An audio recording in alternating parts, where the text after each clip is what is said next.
అందరికీ నమస్కారం. నా పేరు వెన్నమల్ల రవి. సుశ్రుత ప్రకృతి వైద్యాలయం 17 అనే యూట్యూబ్ ఛానల్ వారికి, నన్ను కన్న తల్లిదండ్రులకు, ఆయుర్వేద మహర్షులకు, విద్య నేర్పిన గురువులకు నా యొక్క శిరసావందనములు. ఆయుర్వేదాన్ని అభిమానించే వారికి, పాటించే వారికి ప్రత్యేకమైన ధన్యవాదములు. దేశభక్తి కలిగిన వ్యక్తికి, సహజ సంపద, ప్రభుత్వ ఆస్తులను కాపాడే ప్రతి వ్యక్తికి నా శిరసావందనములు చేస్తున్న ఆయుర్వేద అభిమానులారా, మేము చెప్పబోయేది విభాగంలో ఏంటంటే, ప్రతిదీ కూడా చెప్పుకుంటూ వెళుతున్నాం. నేను చెప్పేది ఒకటే. అంతేకాకుండా ఈ ప్రపంచ వాసులకు, యావత్ భారతదేశ వాసులకు, తెలంగాణ వాసులకు, నా సుదీర్ఘమైన నా ప్రాంత ప్రజలకు, నన్ను అభిమానించే ప్రతి ఒక్క నా వ్యూవర్స్కు, ప్రపంచ వాసులకు, నా శ్రేయోభిలాషులకు ప్రతి ఒక్కరికి 2025 హోలీ పండుగ శుభాకాంక్షలు తెలియజేస్తూ, ప్రతి ఒక్కరికి ఈ హోలీ పండుగ సందర్భంగా, ఈ హోలీ అనేది మంచిని పెంపొందించేది, చెడును అనగదొక్కే యొక్క పండుగ శుభాకాంక్షలు మరొకసారి తెలియజేస్తూ మనస్ఫూర్తిగా ఈ హోలీ సందర్భంగా మనలో ఉన్న చెడు విధానాలను విడగొట్టి మంచి విధానాల మీదకి తరిమి కొట్టి, చెడును తరిమి కొట్టే విధంగా మంచిని పెంపొందించాలని ప్రత్యేకంగా ఆ హోలీ పండుగ శుభాకాంక్షలు తెలియజేస్తూ, ప్రతి ఒక్కరూ మంచి ఆరోగ్యాన్ని పొందాలి, చెడు మత్తు పానీయాలను, వ్యసనాలను దూరం కొట్టాలి, మంచిని సంబోధించాలి, మొక్కలు పెంచాలనే సౌద్దేశాన్ని ముందడిగిస్తున్నాం. అందరికీ ప్రత్యేకమైన ధన్యవాదాలు తెలియజేస్తూ, ప్రపంచవాసులారా, ఆయుర్వేద అభిమానులారా, మీ అందరికీ ఒకటే. సూర్య చంద్ర భూభ్రమణాన్ని పట్టుకొనే మన వసంతాలు కానీ, లేక మన యొక్క సూర్యచంద్ర గమనాలను పట్టుకొని మన జీవిత చక్రం ఉన్నదని ఎంతోమంది మహర్షులు కానీ, సైంటిస్టులు కానీ, మన పూర్వీకులు నిరూపించారు. అది 100% వాస్తవం. అందుకే సూర్యుడు దాదాపుగా కొన్ని డిగ్రీల వరకు మనకు భూభ్రమణము అంటే మన భూగోళం అనేది వంగి వాలి ఉండడం వల్ల సూర్యుడు ఏటవాలుగా కనిపిస్తాడు. ఆ ఏటవాలుగా కనిపించే సమయంలో దాదాపుగా శీతాకాలం వస్తుంది. శీతాకాలం ఖచ్చితంగా వస్తుంది. అంటే దాదాపుగా నవంబరు, డిసెంబరు, జనవరి, ఫిబ్రవరి ఈ 4 నెలల మాసంలో ఎప్పుడైతే ఎంతో కొంత వాలి ఉండడం వల్ల, భూమి ఎంతో కొంత వాలి ఉండడం వల్ల, ఆ భూమికి సూర్యునికి ఏటవాలుగా సూర్యుడు కనిపించడం వల్ల మనకు వాతావరణంలో శీతోష్ణ స్థితిగతులు, వాతావరణంలో మార్పులు సంభవించడం వల్ల అనేక విధాలుగా మన భూమి మీద ఉన్న మొక్కలు కానీ, భూమధ్య రేఖ లేక అక్షాంశాల మధ్య మన మీద ఉన్న ఒక శీతోష్ణ స్థితిగతులు, మన శరీరం కానీ, ఇతర ప్రాణుల మీద కానీ, ఏ ప్రాణుల మీద కానీ సమతోశీతోష్ణ మండలం అనేది, అంటే సమతా భావన కలిగిన యొక్క వాతావరణము సమకూలించక కాక తిరిగి మళ్ళీ అదే భూగోళము కొద్దిగా వాలి ఉండకుండా తిరిగి పునరావృతం చెందడము ఫిబ్రవరి, మార్చి నెలలో సంభవించడం వల్ల, అంతవరకు మన ఋతువులను 6వ ఋతువు ముగించే సమయంలో మళ్ళీ మొదటి ఋతువైన వసంత ఋతువు వచ్చే సమయంలో ప్రపంచంలో ప్రతి మొక్క కానీ, ప్రతి చెట్టు కానీ, ఏదైనా కానీ తన శరీర ఆకృతిగా ఉన్న యొక్క చెట్టు యొక్క ఆకారంలో ఆ పాత పత్రంలో, అంటే పాత ఒక ఆకును రాల్చి కొత్త ఆకులను సిగురించి, ఆ సిగురించే సమయంలో వాటి పరిమళాత్మకమైన పూలతోని వెదజల్లుకుంటూ, ఆ వెదజల్లిన యొక్క పూల పరిమళాత్మములు మరియు ఈ యొక్క సూర్యచంద్ర భ్రమణంలో ఉన్న వాతావరణ కిరణాలను, సూర్యచంద్ర కిరణాలు పరివర్తనాలు చెందడం వల్ల మనకు ఏదో ఒక రేడియస్ తరంగాల వలన, లేక ఈ రంగులమయంగా తరంగాల వలన ప్రభావితం చెందడం వల్ల ఈ సృష్టిలో ఉన్న ప్రతి జీవికి, అణువణువుకు, ప్రతి ఒక్క మొక్కకు, ప్రతి ఒక్క జీవికి, ప్రతి ఒక్క కొద్ది కాలం సంచరించే ప్రతి ప్రాణికి ఎంతో సృజనాత్మకమైన మార్పును తీసుకొచ్చే ఒక పండుగే ఈ హోలీ పండుగ. అందరికీ ఈ సృజనాత్మక మార్పు రావడానికి ఈ మొక్కలు కానీ, ఈ ప్రకృతిలో ఉన్న ప్రతి ఒక్క జీవి అవి ప్రయాణించుకుంటా ఎప్పటికీ ఎదురు చూస్తుండే అన్నమాట. ఎందుకో తెలుసా ఆయుర్వేద అభిమానులారా? భూభ్రమణం అనేది 3 నెలలు 4 నెలలకు ఎప్పుడైతే వంగి ప్రయాణిస్తుందో మళ్ళీ తిరిగి పునరావృతం చెందినప్పుడు ఈ సూర్యచంద్ర భూభ్రమణాలు ఆటోమేటిక్గా భూభ్రమణం నిర్వృత్తం చెందడం వల్ల ఆ వాటిలో ఒక నిర్వృత్తమైన ఒక మార్పు మొక్కలలో కానీ జీవులలో కానీ రావడం వల్ల, ఎక్కువ శాతం మొక్కలు రావడం వల్ల ఆ మొక్కలు ఆశ్రయించిన యొక్క జీవుల మీద పరివర్తనలు చెందడం వల్ల మళ్ళీ ఉద్భవించడానికి, మళ్ళీ ప్రేరణ చెందడానికి ఈ ప్రకృతి ఉదయజనకంగా కనిపిస్తుంది కనుకనే ఆ మొక్కల ఆ రంగులమయమే మన యొక్క హోలీ పండుగ.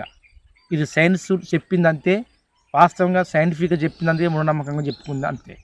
అంటే భూభ్రమణాన్ని పట్టే ఈ సకల జీవులు ఈ ప్రకృతిలో సస్యశ్యామలంగా నివసిస్తున్నాయి, బతుకుతున్నాయని చెప్పే విధానము. అది చూడండి. ఒక మొక్క ఉన్నదనుకోండి, ఎగ్జాంపుల్ ఆ మొక్క చూడండి, వేప చెట్టు మొక్క ఉందనుకోండి. ఆ మొక్క నిన్న మొన్నటి వనిగి లేదంటే కొద్ది కాలం, ఒక నెల 20 రోజుల క్రితము వాటి పత్రములు పాతగా ఉండి ఆ పాత పత్రములు రాలిపోయి ఆటోమేటిక్గా కొత్త పత్రములు చిగురించి దాని ఎమ్మడి చిన్నగా యాప పువ్వులాగా చిగురించుకుంటూ వస్తుంది. అంటే ఒక మొక్క ఆటోమేటిక్గా ఆ పత్రములు కనుక వాటి కాలాకృతం అడిగినాక, అంటే దాదాపు 365, 360 లేక 350 రోజులు గడిచిన తర్వాత ఆ పత్రములు రాలిపోయి చిగురించి మళ్ళీ ఇలాంటి కొత్త పత్రములుగా వచ్చినప్పుడు ఆ కొత్త పత్రములతో వెంటనే ఆ వేప చిగురు ఏ పువ్వు అయినా కానీ, ఏ చెట్టు అయినా కానీ పుష్పిస్తుంది. ఎందుకు? తన పునరుత్పత్తి జరగడానికి. ఎప్పుడైతే ఆ పుష్పించినప్పుడు అందులో ఆ పుష్పం నుంచి మొగ్గలుగా, అంటే పిందల్లాగా మొగ్గల్లాగా వచ్చి ఓ కాయలాగా పండ్లాగా ఏర్పడి ఆ పండ్లు రాలిపోయి మళ్ళీ కొత్త మొక్కగా ఉద్భవిస్తుంది. అంటే ఈ సృష్టిలో మొక్క అనే ఒక జీవికి, కొత్త జీవికి పునరావృతం జరుగుతుంది, ఆ జరిగే పరివర్తనం మొదలవుతున్నది అనేక చూపించే ప్రకృతి సిద్ధాంతమైన ఉదయజనక ప్రవృత్తినే, ఆ యొక్క వృత్తి కాలంలోనే మన ఒక హోలీ పండుగ పరివర్తనం చెందుతాం. కానీ దాని రంగులమయంగా తీసుకొని గత పురాతన కాలంలో ఎంతో వందల వేల చరిత్రాత్మకంగా దాదాపుగా కొన్ని కోట్ల లక్షల సంవత్సరాల నుంచి మన పూర్వీకులు, ఋషులు, మహర్షులు, దేవతలు, రాక్షసులు, అంతేకాకుండా మానవ అవతారం ఎత్తిన మనం కూడా కొన్ని పూర్వీకుల నుంచి అనేక విధములుగా ఆ మొక్కల నుంచి, చెట్ల నుంచి, తీగల నుంచి ఆ పుష్పించిన మొక్కలను, ఆ పుష్పములకు సేకరించుకొని ఎంతో కొంతగా కొద్ది కాలమా కొద్ది ద్రవములో ఆ పుష్పములు నానబెట్టి వాటి నుంచి వచ్చిన రంగులమయంతో వరుస వాయిదా లేకుండా, అంటే అన్న మీద చెల్ల గుప్పడము, చెల్ల మీద అక్క గుప్పడము, అక్క మీద తమ్ముడు గుప్పడము, అటు బాబామరుదులు గుప్పుకోవడము, ఇటు అన్నదమ్ములు గుప్పుకోవడము, తాతమ్మనులు గుప్పుకోవడము, ఇది ఒక సంతోషపరమైన ఒక విషయం. ఇది దాదాపుగా ఈ హోలీ పండుగ అనేది దాదాపుగా 2 రోజులు 3 రోజులు జరిగే యొక్క వృత్తాంత పండుగ. ఈ పండుగ సారాంశము, దీని యొక్క జీవిత వృత్తాంతం మన వారసులు వచ్చిందంటే, ఈ ప్రకృతి సిద్ధాంతమైన మొక్కలతోని పుష్పించే మొక్కలు కనుక కనీసం వాటి రంగులు, ఆ పుష్పించే యొక్క పరిమళాలు మన శరీరం మీద శ్వాసించినా లేదా స్పర్శించినా, వాటి తాకినా, కనీసం కడుపులోకి వెళ్ళినా కానీ ఆ పుష్పాల యొక్క మకరందంతో మన శరీరం ఈ ప్రకృతి సంసిద్ధమైన ఒక ఆరోగ్యాలు పొందుతాయి. అందుకు పరిణాత్మక మార్పును చూపించేదే ఈ హోలీ పండుగ అండి. దీనికి అనేక విధాలుగా పురాతన కాలంలో ప్రతి ఒక్కరూ ఏ పువ్వు కనబడ్డా ఆ పువ్వే.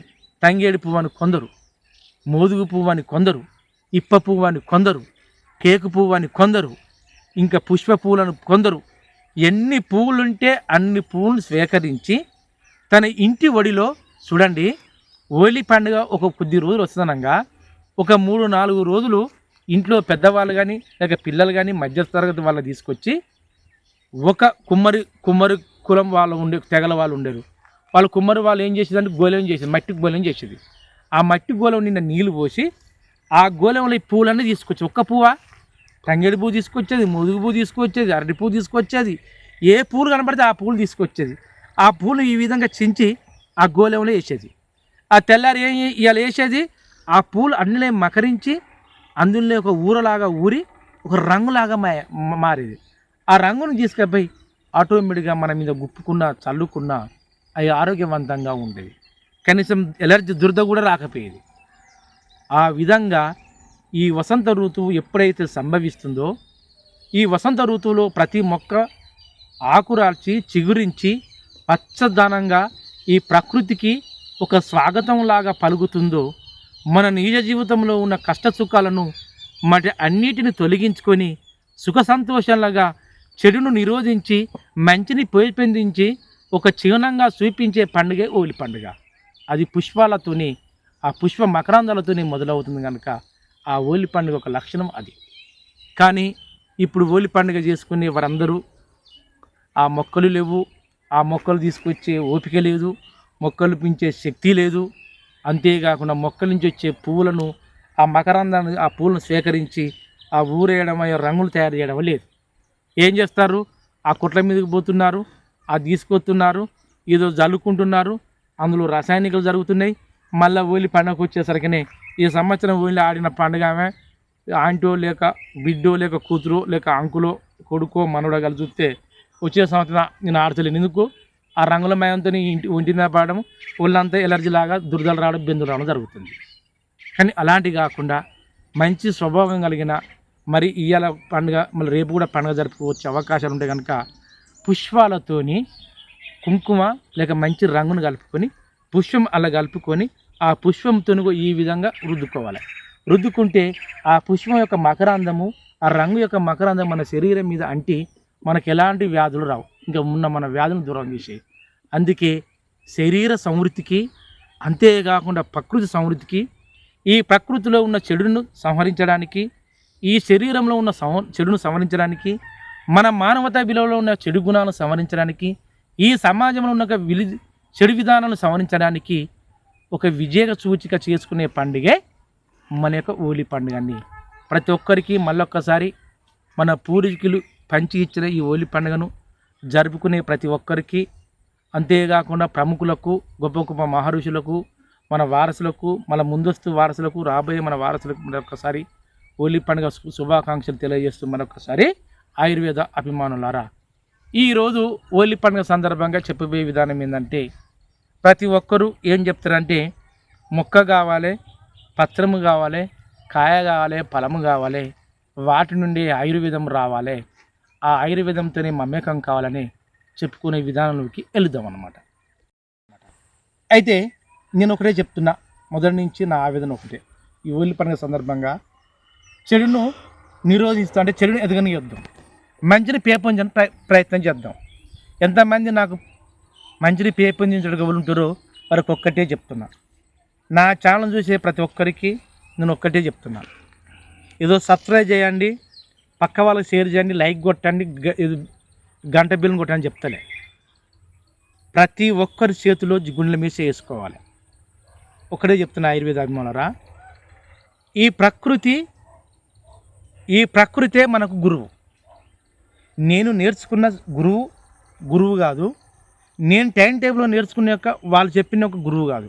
ఇప్పుడు ప్రకృతే. ఎందుకు ప్రకృతి? ఆ గురువు నేర్పిన యొక్క గుణాత్మకమైన మార్పులతోని ఈ ప్రకృతి మనం బతుకుతున్నామా? లేదు. మా గురువులు నేర్పిన యొక్క మార్పులు వేరు, సంఘటనలు వేరు, విద్య వేరు, విజ్ఞానం వేరు, ఆ వివేకం వేరు. కానీ అవన్నీ తీసుకొచ్చి ఈ ప్రకృతి మీద లేక మన చుట్టూ ఉన్న సమాజంలో అలవర్చుకుని మనం బతుకుతామా? బతుకుతలే. ఇప్పుడు కేవలం ఏం కావాలి? ఇప్పుడు ఎదురవుతున్న సమస్యలకు, ఎదురవుతున్న వ్యాధులను మనం ఏ విధంగా తరిమి కొట్టాలి, దానికి అవసరమైనప్పుడు మనలో ఉన్న విజ్ఞానాన్ని, మన గురువులు నేర్పిన ఒక విద్యను, మనం నేర్చుకునే ఒక ప్రవర్తనను, మన క్రమశిక్షను ఇందులో ఇమిడి పెట్టాలి. అంతేగాని వాళ్ళు నేర్పిన దాన్ని దీన్ని ప్రవృత్తం చేసుకొని దీని విధంగా నడిపించుకొస్తే ఈ సమాజంలో మార్పు వస్తుంది, మార్పును తీసుకొస్తా అన్న వాళ్ళు ఎంతమంది ఉన్నా కానీ అది ప్రశ్నార్థకమవుతుంది. మనమేందండి, వందల సంవత్సరాల నుంచి, వేల సంవత్సరాల నుంచి భారతదేశం యొక్క పూర్వ నాగరికత సంప్రదాయాన్ని నివృత్తం చేసి కేవలము తన యొక్క ఆయన జీవిత కాలంలో మురుటి గుంటలో ఉన్న నీళ్ళను తాగి సేవించి తల్లిదండ్రులను బయటికి బహిష్కరించిన, సమాజం బహిష్కరించిన, కొన్ని సంవత్సరాల వరకు తిండి లేక, భుక్తి లేక, కుటుంబాన్ని చూడలేక, ఆ కుటుంబ సభ్యులు 5 పిల్లలు, ఆహారానికి సమృద్ధి పైన ఆహార పదార్థాలు లేక భార్య కూడా ప్రాణాలు కోల్పోయి డాక్టర్ బిఆర్ అంబేద్కర్ గారు రచించిన ఒక రాజ్యాంగాన్ని అమలుపరిచినా కానీ దాన్ని కేవలం ఒక వ్యక్తిగత జీవితంలాగానే చూసుకుంటారు. కానీ ఎవరన్నా గుండెల మీసేసి ఆ రాజ్యాంగంలోని యొక్క అమలు కానీ, ఆయన చేసిన యొక్క వృత్తాంతం కానీ ఆయన చేసిన త్యాగాల్లో ఒక్కళ్ళన పాలు పంచుకుంటారు రండి. లేదు, కేవలం ఒక అట్టరూపకంగానే దాన్ని చూస్తున్నా కానీ మనస్ఫూర్తిగా ముందడుగు వస్తలే. అటువంటి మహనీయులు చేయని మార్పును మనం తీసుకురాగలుగుతామా? కానీ ఒక తపన తీసుకురావాలని ఒక తపన, ఆ తపనతో మీ ముందుకు వస్తున్నా. అందుకే చెప్తున్నా, మంచిగానండి ఆయుర్వేద అభిమానులారా. ఏ మొక్క ప్రత్యేకంగా అవసరం లేదు, ఏ చెట్టు ప్రత్యేకంగా అవసరం లేదు. ఈ రోజున హోలీ పండుగ సందర్భంగా ఒక చిన్న ఉదాహరణ చెప్తా చూడండి.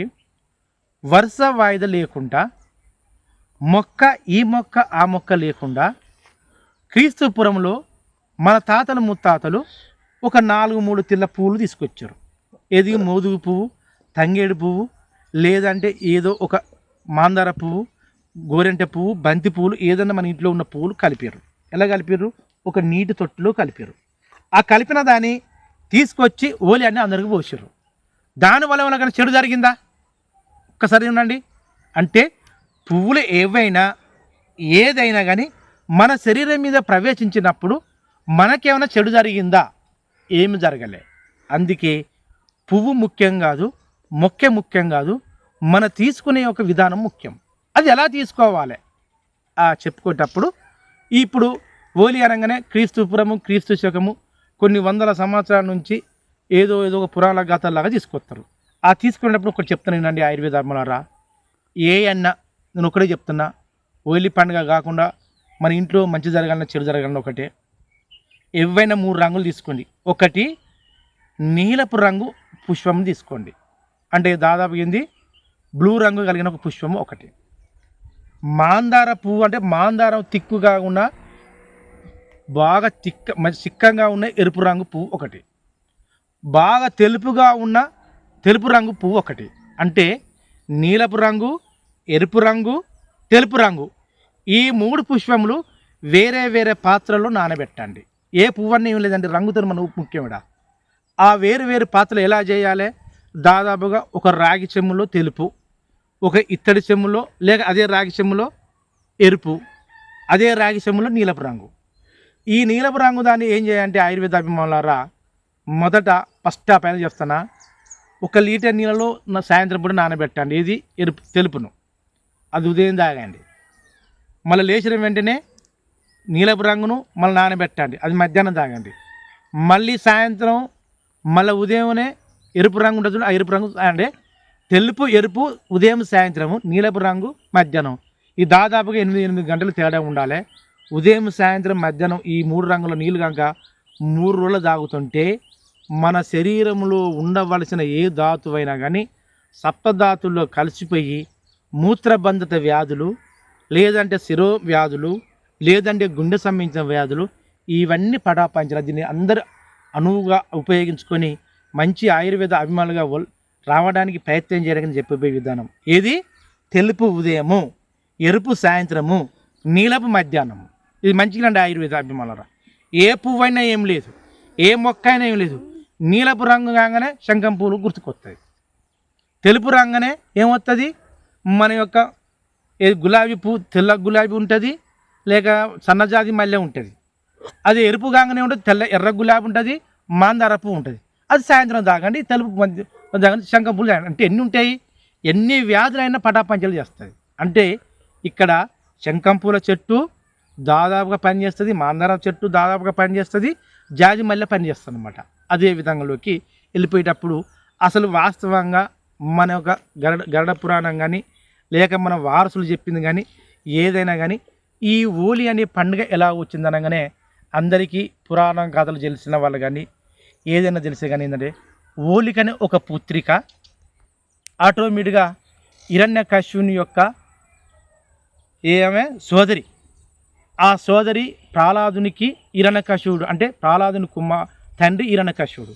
ఆ హిరణ్యకశిపుడికి ప్రహ్లాదునికి ఇద్దరికి ఏదో ఒక సంబంధం జరుగుతుంటే తన అన్నయ్యని ఒక హిరణ్యకశిపుని బాధ తట్టుకోలేక ఆటోమేటిక్గా ఈ యొక్క ప్రహ్లాదుడు తన తండ్రి మాట వినక ఈ గొడవ ఎందుకని హోలిక అనే ఒక పుత్రిక అంటే హోలిక అనే ఒక సోదరి హిరణ్యకశిపుని ఒక చెల్లె వచ్చి ఆ హోలికను ఆ తప్పించే ప్రహ్లాదుని ఒక హిరణ్యకశిపుని ఒక గొడవను తప్పించే ఒక సమీపంలో ప్రయత్నం చేసేటప్పుడు ఆ హోలికే ఆ యొక్క అగ్నిగుండంలో బలి అవుతుందట. ఎప్పుడైతే అగ్నిగుండంలో ఆ హోలిక అనే ఒక ఏది హిరణ్యకశిపుని చెల్లె బలి అవుతుందో ఆమె చనిపోయిన శుభ సందర్భంగానే ఈ హోలీ పండుగ చేసుకుంటారని కొన్ని పురాణ గాథలు ఉన్నాయి.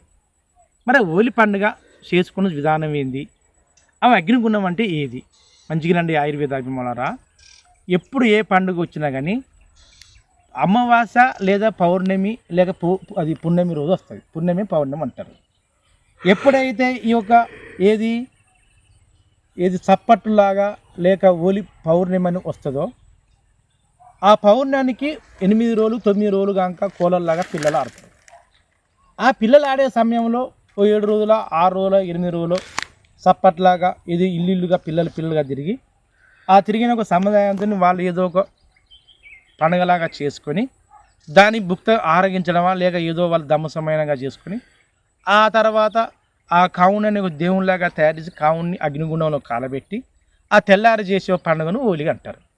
ఇది క్రీస్తు శకం కానీ క్రీస్తు పురాణం కానీ ఒక పురాణ గాథల నుంచి హిరణ్యకశిపునికి ఈ హోలిక అనే ఒక చెల్లిక ఉండడం వల్లనే వస్తుందని కొన్ని గాథలు చెప్పుకుని వస్తాయి. ఇది వాస్తవం నిజమో ఒకసారి మనం ఒకసారి ఈ పురాణ గాథలోకి వెళ్ళేటప్పుడు మనం ఒక విధంగా చెప్పుకుందామండి ఆయుర్వేద అభిమానులారా. ఆ చెప్పిపోయేటప్పుడు నేను చెప్తున్నా ప్రతి ఒక్కరికి పురాణ గాథలైన చరిత్రక ఆధారాలైన సైంటిఫిక్ ఆధారాలైనా ఏది ఆధారాలైనా కానీ క్రీస్తు పురం చెప్పుకున్నా క్రీస్తు శకం చెప్పుకున్నా అంతేకాకుండా త్రేతాయుగము త్రేతాయుగము ద్వాపరయుగము కలియుగము బైబిల్ పరంగా చేసుకున్నా ఖురాన్ పరంగా చేసుకున్నా భగవద్గీత పరంగా తీసుకున్నా అంతేకాకుండా ఏ మత పరంగా తీసుకున్నా ఏ పరంగా తీసుకున్నా కానీ నేను చెప్పేది ఒకటి, ఒక మొక్క నుండి భస్మీకరణ తీసుకున్నా ఆ మొక్క నుంచి చూర్ణం తీసుకున్నా కషాయం తీసుకున్నా లేదా ఏం తీసుకున్నా కానీ ఆ మొక్కల నుంచి వచ్చే శక్తి మన శరీరానికి అవసరం. అవునా కాదా? ఈ సృష్టిలో ఉన్న పురాణ గాథలు కానీ చరిత్రాత్మకంగా తీసుకున్న చరిత్రలు కానీ లేక మానవుడు ఆలోచించే సైంటిఫిక్గా కానీ లేదంటే కొన్ని మత గ్రంథాల నుంచి కానీ ఇవన్నీ ఎక్కడ సృష్టించబడ్డాయి? ఈ భూమి, ఆ ఆకాశం, ఆ సూర్య, ఆ చంద్ర, ఆ గమనాలకు ఆధారంగానే ఈ విశ్వంలో ఏర్పడ్డాయి. ఇవన్నీ అనుసరంగా మంచిని అనుసరించి చెడును పారదీసేదే ఆ మత గ్రంథాల యొక్క సారాంశం. మన యొక్క జీవిత సారాంశం ఏంది? చెడు పదార్థాలు పక్కన పెట్టి మంచి పదార్థాలను అనుకరించి ఆ పదార్థాలతోని మనము బతికించి మన వారసులుగా ఇవ్వడమే మన యొక్క లక్ష్యం. ఇది వాస్తవమా కాదా ఒకసారి ఆలోచించండి. అందుకే నేను పురాణాత గాథల ఆధారం చేసుకున్నా, చరిత్రాత్మక ఆధారాలు చేసుకున్నా, మత గ్రంథాల ఆధారం చేసుకున్నా, సైంటిఫిక్గా ఆధారం చేసుకున్నా నేను ఒకటే చెప్తున్నా ఆయుర్వేద అభిమానులారా, ప్రతి జీవి ఈ సృష్టిలో ఉండవలసింది. ప్రతి జీవికి ఆధారము సూర్యచంద్ర గమనాలే. ఆ గత పురాణ గాథల్లో ఉన్న చరిత్ర ఏదో వ్యర్థ పదార్థమైనది, ఆ వ్యర్థం లేని పదాలని ఎవరో కొందరు ఆలోచించి అభాగ్యంగా ఆలోచించి ఆ తెలివి తక్కువ విధానాలను మీరు పక్కకు పెట్టండి. పురాణ గాథలైనా చరిత్ర అయినా మత గ్రంథాలైనా ఈ యొక్క సూర్యచంద్ర గమనాలను అనుసరించుకొని వాళ్ళు రాసిన యొక్క గ్రంథాలతోని మనం అనుసరించుకుంటూ మనం బతుక్కుంటూ వస్తున్నాం. కేవలం మనము నడుస్తున్నది గొప్పదా? పూర్వీకులు చూపించిన జీవన విధానాలు గొప్పవి కావా? పూర్వీకులు రచించిన గ్రంథాలు గొప్పవి కావా? వాళ్ళు రచించిన జీవన విధానాలతోని నువ్వు అనుకరించే మన జీవితాలు ఎంత? కేవలం మనం ఈ ప్రపంచంలో ఈ సృష్టిలో ఒక సమిత లాంటిది. చరిత్రను సృష్టించిన వాళ్ళు ఆ చరిత్రను సృష్టించడానికి వాళ్ళు ఎంత కారకులు, ఎంత కష్టించిర్రు. అలాంటి నమిలి మొత్తం ఒక పునరావృతంగా చేసి ఒక పుష్పంలో మకరందాన్ని చేసి ఆ మకరందాన్ని తేనెలాగా చేసి నీ నాలుక మీద రుద్దినప్పుడు ఏ విధంగా మకరందం శ్వాసించడానికి ఆ రుచికరమైన తీపి కలిగి ఉంటుందో వాళ్ళ జీవన విధానాలు, వాళ్ళ జీవన లక్షణాలు ఈ సృష్టిలో కానీ వాళ్ళు చూపించిన అంత మధురమని మన ఇమిడి ఉన్నాం. కానీ కేవలం మనం అనుభవిస్తలే, వాటిని అనుభవించకనే అంతవరకు చెడుజిస్తున్నాం. కేవలం మన పూర్వీకులు ఏం చేసిర్రు? ఈ ప్రకృతిని అనుసరించుకునే ఈ కేవలం ఇప్పుడు ఒక 20-30 సంవత్సరాల నుంచి 10 సంవత్సరాల నుంచే నువ్వు నీ తండ్రి మనము చేసిన తప్పిదము ఈ హోలీ పండుగ వస్తే రంగులకు ఒక కిరాణా షాపు కాడికి వెళ్ళి రంగులు తీసుకొచ్చి రంగులు పూస్తున్నాం. కేవలం ఎప్పుడిది 20 సంవత్సరాల నుంచి. కానీ మన తాత, మన ముత్తాత, మన తండ్రి చిన్నతనంలోని ఏ రంగుల కొట్టుకాడిపోయి రంగులు తీసుకొచ్చి పూసిండా? వాళ్ళు పుష్పాలను, చెట్లను సేకరించి, వాటి రంగులను సేకరించి, అనేక విధాలుగా సేకరించి, వాటిని మంచి మరగబెట్టి, వాటి రంగు తయారు చేసి నీ శరీరానికి, నీ నెత్తికి, నీ ముఖానికి రుద్దితే ఏమన్నా కేవలం ఇట్లా గోకుడు దురదొచ్చిందా? పైసలన్నీ పెట్టి నువ్వు దుకాణం కాడికి వెళితే అది రుద్దుకుంటే నీకు చర్మ వ్యాధులు వస్తుందో తెలియదు, చర్మ క్యాన్సర్ వస్తుందో తెలియదు. మరి ఎంత వరకు పోగొట్టుకున్నారండి? నేను కదా, నువ్వు కదా, ఈ ప్రపంచం కదా, ప్రతి ఒక్కరం కన్నుకు, చిటుక ముడుకకు కిరాణా షాపుల కాడికి వెళ్ళడము, ప్లాస్టిక్ని తీసుకొచ్చి ఇంట్లో పెట్టుకోవడము, అందులో తీసి నీ ముఖం మీద పూసుకోవడం, నీ ముఖం తీసుకుపోయి ప్రపంచం మీద పోయడం, ఈ ప్రపంచం వచ్చి సృష్టి మీద పోయడం. మరి ఎందుకు కేవలం? అందుకే ఈ సృష్టికి వినాశనానికి కారకులు ఎవరు? నువ్వు కదా, నేను కదా. అలాంటి కారకులు కాకుండా, ఈ ఆధారాలు కాకుండా ఇవన్నిటి ఒక్కటే చెప్పేది ఆయుర్వేద అభిమానులారా. ఏంటంటే నేను చెప్తున్నా, ప్రతి ఒక్కటి ఒక చరిత్రాత్మక ఆధారం ఉన్నది, ప్రతి ఒక్కటి ఒక జీవనాత్మకంగా ఆధారం ఉన్నది. దాన్ని అన్ని అనువుగా చేసుకోవడానికి ఈ పురాణ గాథలు అవసరము. అందులో మన సైన్స్ అవసరము, మన జీవన విధానం అవసరము, మనం నడుచుకునే విధానం అవసరం. ఇందులో ఏది లేకున్నా కానీ ఈ శ్రీవారికి, ఈ సృష్టిలో ఉండవలసిన అన్నీ దానికి సమతుల్యంగా తరిగిపోతున్నాయి. ఆ తరిగిపోయిన వాటిని తిరిగి నువ్వు పునరావృతం చేసే శక్తిలో మనలో ఉన్నదండి. ఈ భగవంతుడిలో లేదు. ఈ భగవంతుడే అయిన రూపకల్పైన యేసుప్రభే తలపట్టుకున్నాడు. అటువంటి ప్రభుని తీసుకుపోయే ఆ యొక్క రక్తం జోడిస్తుంటే, ఆ రక్తం చిందులో మనం మొలలు నాటుతుంటే లక్షల కొద్దీ, వేల కొద్దీ మనుషులు చూసారు, కానీ అలా ఉన్న ప్రభులు రాజులను ధిక్కరించిర్రా? ఆ ధిక్కరించక ఇంతవరకు మనకు ఈ ప్రబల్యం జరుగుతుంది. అలాంటి గాథల్లోకి వెళ్ళిపోదామండి. అయితే ఈ హోలీ పండుగ చరిత్ర ఏంది అని ఒక విధంగా చెప్తుంటే, నేను ఏ చరిత్ర చెప్పినా, ఏది చెప్పినా ఒకటే, ఈ పుష్పాన్ని ఆశ్వేషించాలి, ఈ పుష్పంతో పాటు ఈ పత్రములే ఆశ్వేషించాలి చెప్తలే.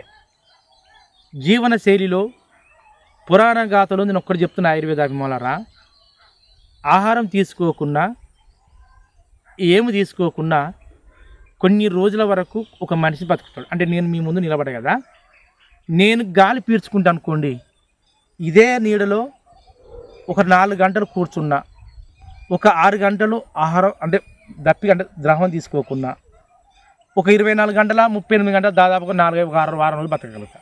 కారణం చెప్పండి. అంటే ఈ వాతావరణ, ఈ విశ్వంలో నేను శ్వాసిస్తుంటే నాకు కావలసిన యొక్క ప్రోటీన్స్, గ్లూకోజు, ఫ్రాక్టోజు, విటమిన్స్ అన్నీ మన శ్వాసతోని మన గాలిలో కొద్దిగా అందుతాయి, సూర్యకిరణాలతో కొద్దిగా అందుతాయి. అంటే దాదాపు కొద్దిగా అంటే మన శరీరానికి కావాల్సిన 70-90% అందుతాయి. నీ కేవలము 10% వల్లనే, ఈ 10%తో ఉండవలసిన ఆహార నియమానికి మన యొక్క జీవన విధాన శైలిలో 100% సృష్టిని నాశనం చేస్తాను. కానీ ఆ 10% వలన ఆలోచిస్తారా? అందుకే ఈ 10% మొక్కలైనా కానీ అది ఏ రూపకంగా ఉపయోగించుకోవాలి?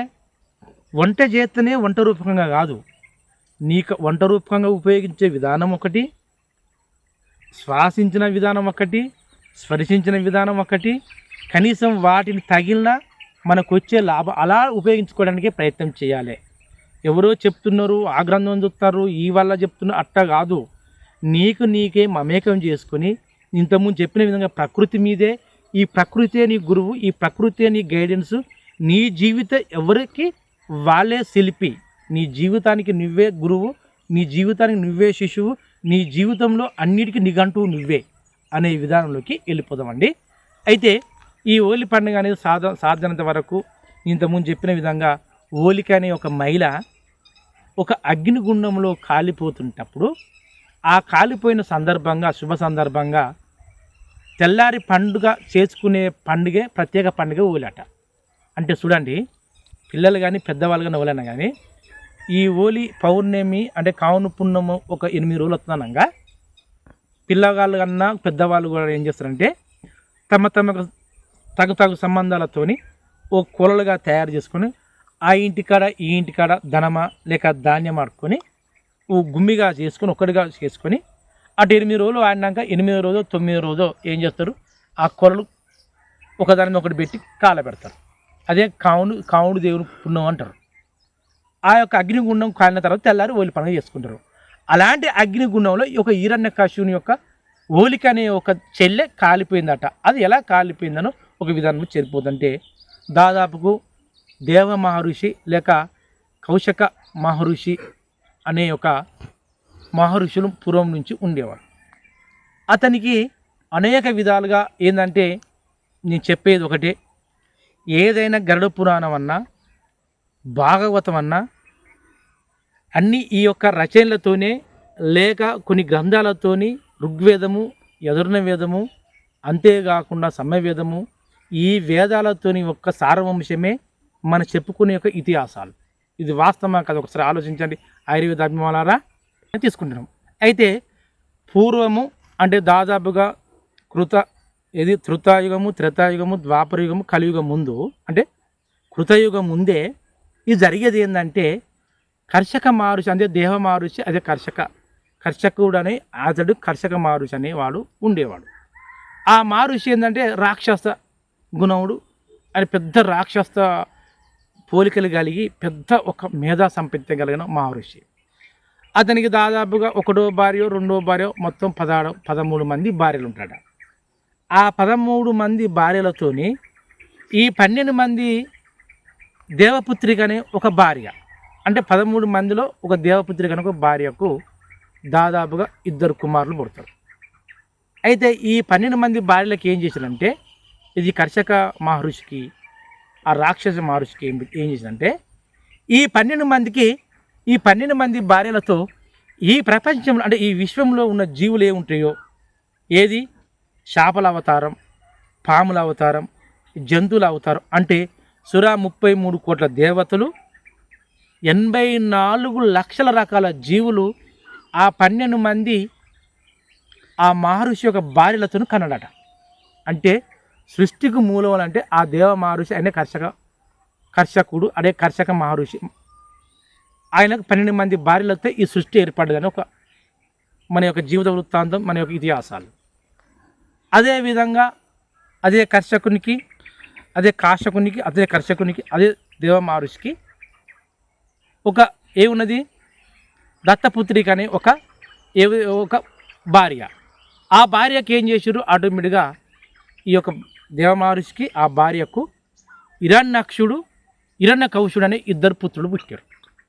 మంచిగా అండి ఆయుర్వేద మొత్తం సృష్టి అంతా ఇక్కడి నుంచి మొదలైందనమాట. ఎప్పుడైతే అదైంది అయితే కర్షక మహర్షికి దత్తపుత్రికకు పుట్టిన 2 కుమారులు ఏంటంటే హిరణ్యాక్షుడు, కౌశికుడు. అయితే హిరణ్యాక్షుడు అనేవాడు చిన్న కుమారుడు, హిరణ్యకశిపుడు అనేవాడు పెద్ద కుమారుడు. వీళ్ళిద్దరూ దాదాపుగా ఇప్పుడు ఇది కర్షక మహర్షికి పుట్టిన ఒక పెద్ద సంతానం. అతనికి 12 మంది భార్యలు, ఆ 13 ఒక దత్తపుత్రికకు ఈ 2 ఏది మానవ అవతారం, రాక్షస అవతారం ఎత్తిన 2 బాలురు పుట్టారు. పుట్టిన తర్వాత ఈ పుట్టిన ముందే మిగతా భార్యలతోని ఆ కర్షక ముని అంటే ఆ కర్షక మహర్షి ఏం చేసిండు, ఆ రాక్షస మహర్షి ఏం చేసిండు అనేక విధములుగా అన్ని సకల సంపదలు గల యొక్క అన్ని జీవకోటులతోని ఒక భార్యతోని పాములు, ఒక భార్యతోని జంతు సమూహము, ఒక భార్యతోని చేపల సమూహము, ఒక భార్యతోని పక్షుల సమూహము, ఒక భార్యతోని కప్పల సమూహం. అట్టా ఆ మహర్షి ఆ 12 మంది భార్యలతోని సమూహంలో పాల్గొని అనేక జీవులను దాదాపుగా 84 లక్షల రకాల జీవులను ప్రాణకోటికి ఈ ప్రకృతిలో ఈ విశ్వంలో అనే విధంగా ఆయన కన్నాడు. ఇటేంది రాక్షస లోకం, మహర్షి కానీ రాక్షస వర్గం చెందినవాడు.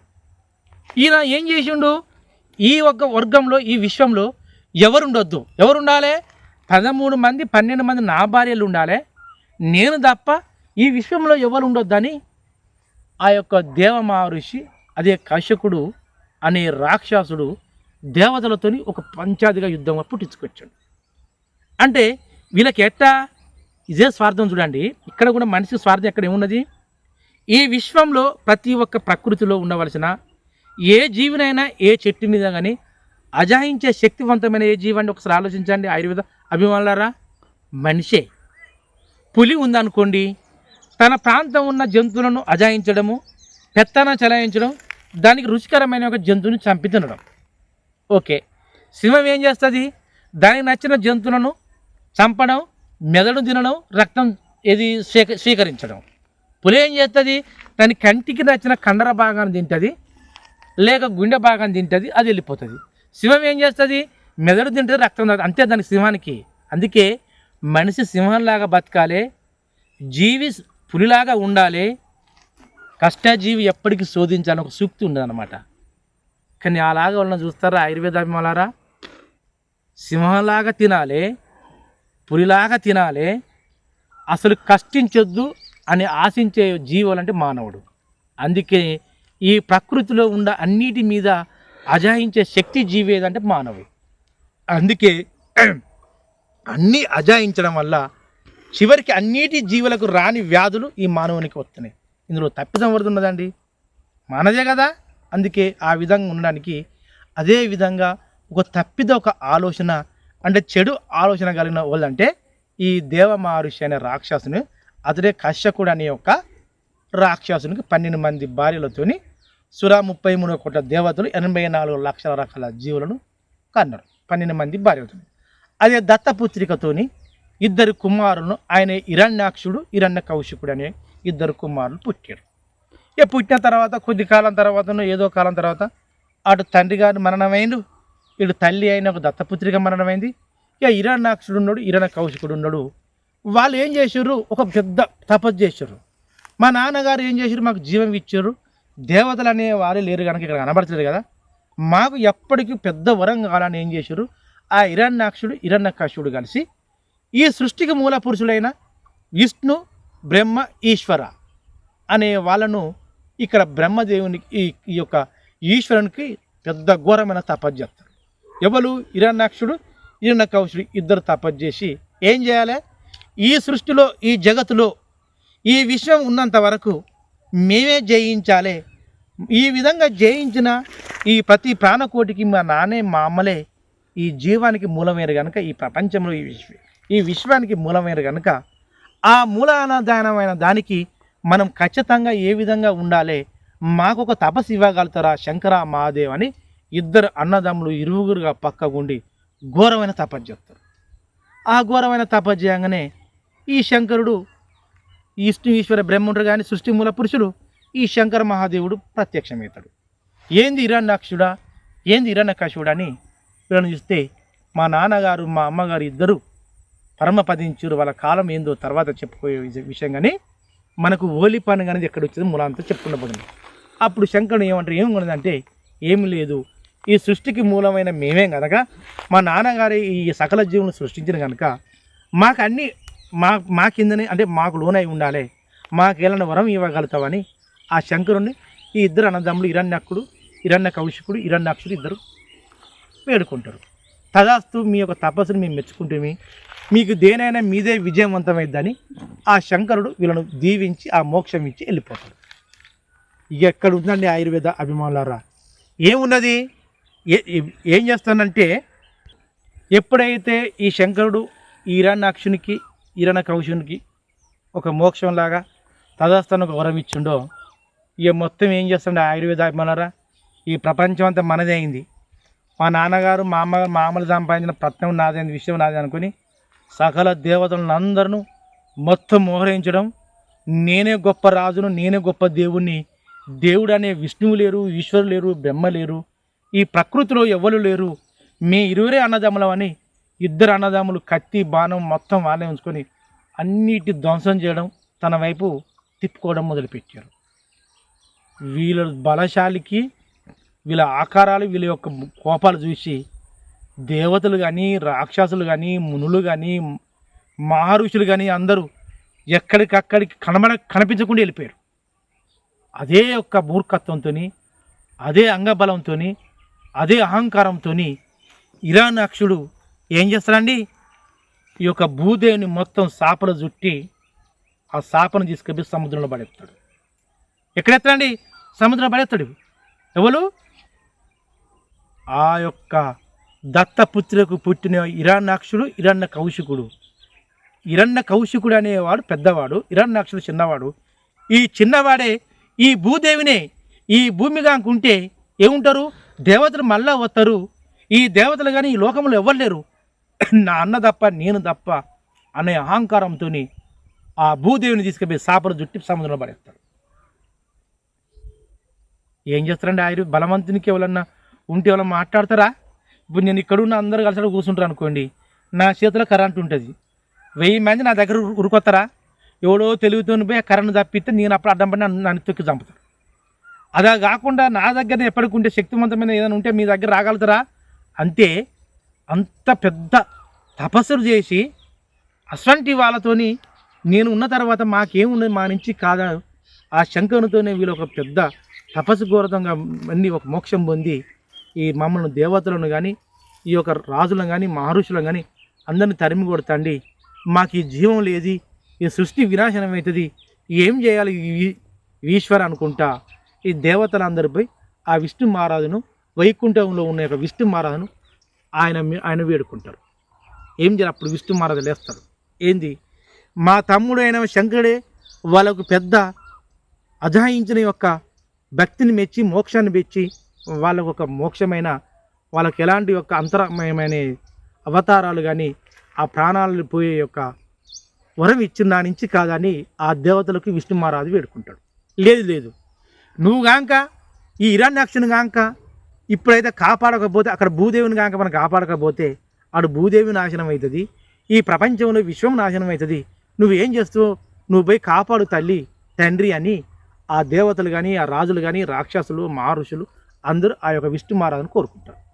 అప్పుడు విష్ణు మహారాజు లేచి వరావతారం అంటే పంచావతారం ఎత్తి ఆ యొక్క హిరణ్యాక్షుడు కాక ఈ భూదేవిని తీసుకుపోయి సముద్రంలో వేసినప్పుడు ఆ సముద్రంలో ఈ వరావతారం పంచావతారంలోకి వెళ్ళి ఆ సముద్రంలో హిరణ్యాక్షుడు దొరికించుకొని చీల్చి చెండాడి ఆ పదములు ఆ పాగములో ఉన్న యొక్క ఆ భాగాలను ఆ హిరణ్యాక్షుని యొక్క పాదములు ఇక్కడ కింద నుంచి మీదికి పలగజీరి ఆ పంచావతార పందికొని ఉన్న కూరలతోని అవతారాలుగా పలగజీరి అటొక భాగం ఇటొక భాగం ఎదురుగా వేసి మళ్ళీ భూదేవిని తన చేతితోనే ఎత్తుకొని వచ్చి తిరిగి ఈ ప్రపంచంలో ఉన్న దేవతలకు ఆ రాజులకు ఈ భూదేవిని ఈ భూతల్లిని కాపాడుతాడు.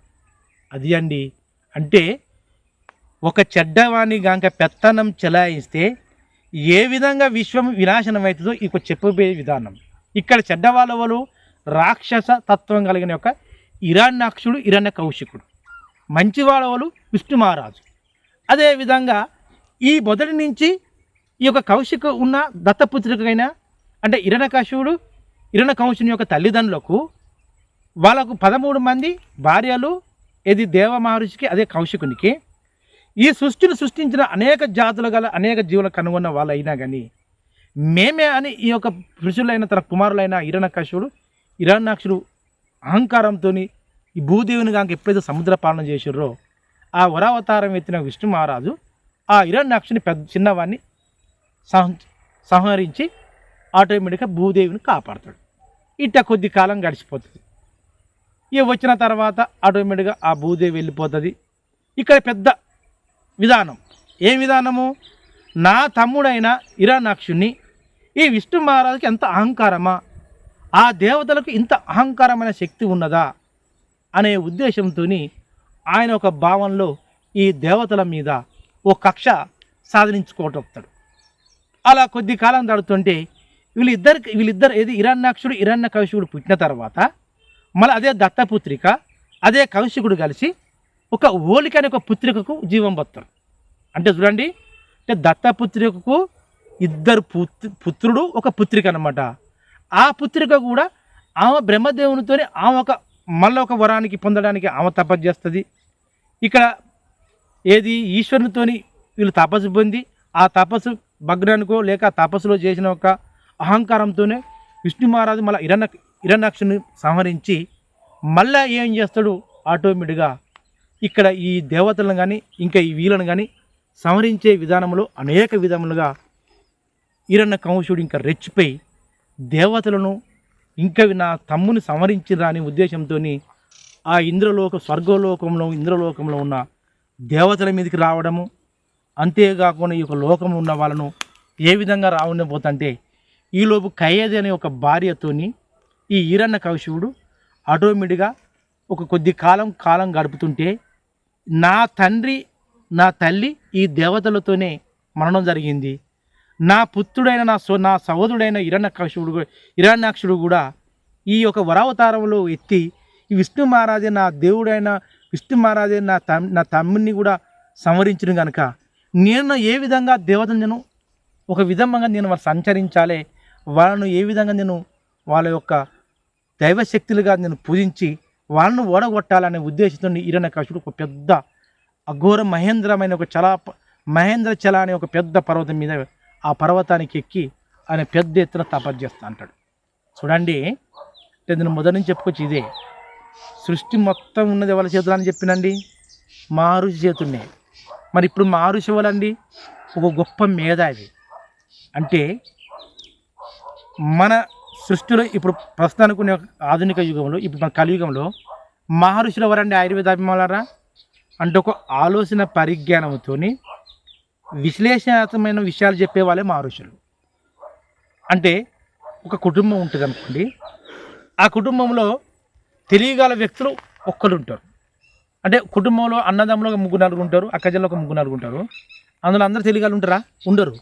అందులో మనవడు లేక చిన్నాయనో లేక పెద్దనాయనో లేక పెద్దనాయన కొడుకు లేక చిన్న తాత వాళ్ళు ఉంటారు. వాళ్ళు మనకి విధి విధానాలను మంచి జ్ఞానాన్ని నేర్పి మంచి విజ్ఞానాన్ని చెప్పే విధానాలు జీవన విధానాలు నేర్పించే మనిషే తెలివిగల వ్యక్తి. మా నాన్నగారు మా తాతగారు ఎవరో వాళ్ళే గొప్ప మాని అంటారు. వాళ్ళే మహర్షులు. ఎవరో ఆశ్రమకాడుండి ఆశ్రమం నేర్చిన వాళ్ళు కాదు, అలా నేర్చి అన్ని విధానాలు నేర్పి అలా కొద్ది మందికి సమాజంలో కానీ సృష్టిలో నేర్పించాలని ఒక ఆశ్రమంలాగా ఏర్పరిచి ఆ ఆశ్రమంలో వాళ్ళకు బోధించే వాళ్ళు చెప్పుకుని వచ్చి మహర్షి గురువులాగా వస్తారు. అలాంటి విధానంలో పురాతన కాలం నుంచి మొదలుకుంటే ఆది స్థానం నుంచి మొదలుకొని ఇప్పుడు అంతిమ స్థానం వరకు కూడా ఈ సృష్టి ఉన్నంత వరకు, యావతి విశ్వంలో ప్రపంచం ఉన్నంత వరకు మొత్తం దైవశక్తి కానీ ఆలోచన పరిజ్ఞానం కానీ ఈ మహర్షుల చేతుల్లో ఉంటుంది. ఇక్కడ కూడా ఏమున్నది? అప్పుడు మహర్షి అయిన ఏది ఒక రాక్షసత్వం కలిగిన యొక్క మహాదేవ యొక్క పుత్రులు దత్తపుత్రులకు పుట్టిన వాళ్ళే హిరణ్యాక్షుడు. ఆయన చేసిన చెడుతత్వంతో వరావతారంతో ఆ హిరణ్యాక్షుడు చిన్నవాడు చనిపోయాడు.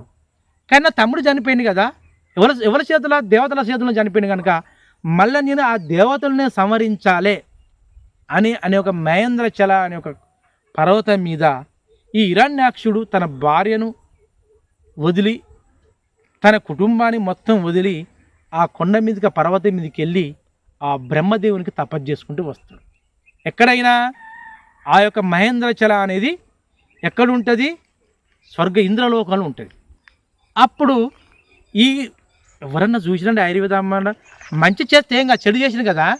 ఇక్కడ దేవతలను తరిమి కొట్టిన వాళ్ళు వాళ్ళ నాన్నగారు వాళ్ళ తమ్ముడు అయినా కానీ ఈయన తమ్ముడు సంహరించిన ఈయనకి ఇంకా జ్ఞానం వస్తలేదు. ఇదే సమయం అని ఇంద్రుడు ఏం చేస్తాడు? మళ్ళా అదే మహేంద్రచల కొండ మీదకి వెళ్ళి ఆ యొక్క హిరణ్యాక్షుని యొక్క సైన్యాన్ని, రాక్షస సైన్యాన్ని ఈ యొక్క ఇంద్రుడు వచ్చి ఆ స్వర్గలోకం నుంచి ఆ ఇంద్రలోకం నుంచి వచ్చిన ఆయన సైన్యాన్ని తీసుకొచ్చి ఈ యొక్క హిరణ్యాక్షుని యొక్క సైన్యకుడు మొత్తం అల్లదొల్లం చేస్తాడు. అల్లదొలం ఇక ఆయన తపస్సులో ఉంటుంది. ఇక్కడ ఏమున్నది? దేవతలు కానీ రాక్షసులు కానీ ఎవరికైనా ఉంటుంది. బాగా గుర్తుంచుకోండి. ఎదుటి రాజులు, ఈయనొక రాజు అనుకోండి. ఈ ఇద్దరు రాజులు కొట్లాడుకుంటారు, అంటే యుద్ధం చేస్తారు. ఈయన సై అంటే ఈయన పోయి కత్తితో సాధన చేయాలి, ఈయన సై అంటే ఈయన కత్తితో సాధన చేయాలి, ఈయన సై అంటే ఈయన కత్తితో సాధన చేయాలి. కానీ ఎప్పుడైతే ఈయన వద్దనుకుంటే పక్కకు అనుకో ఈయన ఉండవలసిందే, కానీ దొంగ దెబ్బ చేయొద్దు. ఇది ఒక సిద్ధాంతం, అది ఒక ధర్మం. అదే ధర్మంలో ఈ తపస్సు చేసేటప్పుడు ఎవరైతే తపస్సు చేస్తారో ఆ తపస్సు చేసే మనిషిని సంహరించొద్దు. అది ఒక ధర్మం అన్నమాట. ఆ ధర్మంగా ఈయన హిరణ్యాక్షుడు ఏం చేస్తాడు? ఆయన తపస్సు చేస్తా అంటాడు. ఏదో నాకు పెద్ద ఒక అంగం లాంటిది, ఒక వైభవం లాంటి ఒక శక్తి రావాలని ఆయన తపస్సు చేస్తా అంటాడు.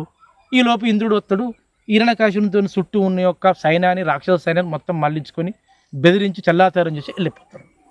ఈలోపు ఆ పక్కకు ఏముంది? కయద అనే ఆమె లీలావతి, ఆమె దేవాలయత కయదని ఎన్నో పురాణాల గాథలు బట్టి చెప్పుకుంటారు. ఆ కయద అనే ఒక మహిళ వాళ్ళు హిరణ్యాక్షుని యొక్క భార్య, ఆమె నిండు గర్భవతి. ఆ గర్భవతి ఆ గర్భశ్రీని ఈ ఇంద్రుడు ఏం చేస్తాడు, వెళ్ళి ఆ నెత్తిని ఆ ఒక చేయిని పట్టుకొని గుంజుకొని తీసుకెళ్తాడు. అప్పుడు నారద మహర్షి ప్రత్యక్షమవుతాడు. ఇంద్ర, నువ్వు తప్పిదం చేస్తున్నావు. స్వర్గలోకమైన, ఇంద్రలోకమైన, పాతాలోకమైన, భూతాలోకమైన, ఏ లోకమైనా ప్రాణే ఆ నిండి గర్భిణితోనే ఉన్నది. ఆ గర్భిణిలో ఉండవలసింది ఎవరో తెలుసా? విష్ణు మహారాజు భక్తుడు ఉంటాడు అందులో. నువ్వు గాంక విష్ణువుతోను గాంక తలబడితే ఈ సృష్టి కానీ, ఈ ప్రకృతి కానీ, ఈ విశ్వం ఉండదు. మరి నువ్వు ఆ విష్ణు మహారాజు భక్తుణ్ణి చెల్లాచెదరం చేస్తావా, లేదంటే ఆ స్త్రీ ఉన్న మమకారంతో నువ్వు వదిలిపోతావా అని ఆ ఇంద్రుడికి నారద మహర్షి గుర్తు చెప్తాడు. అప్పుడు ఆ ఇంద్రుడు, తల్లి,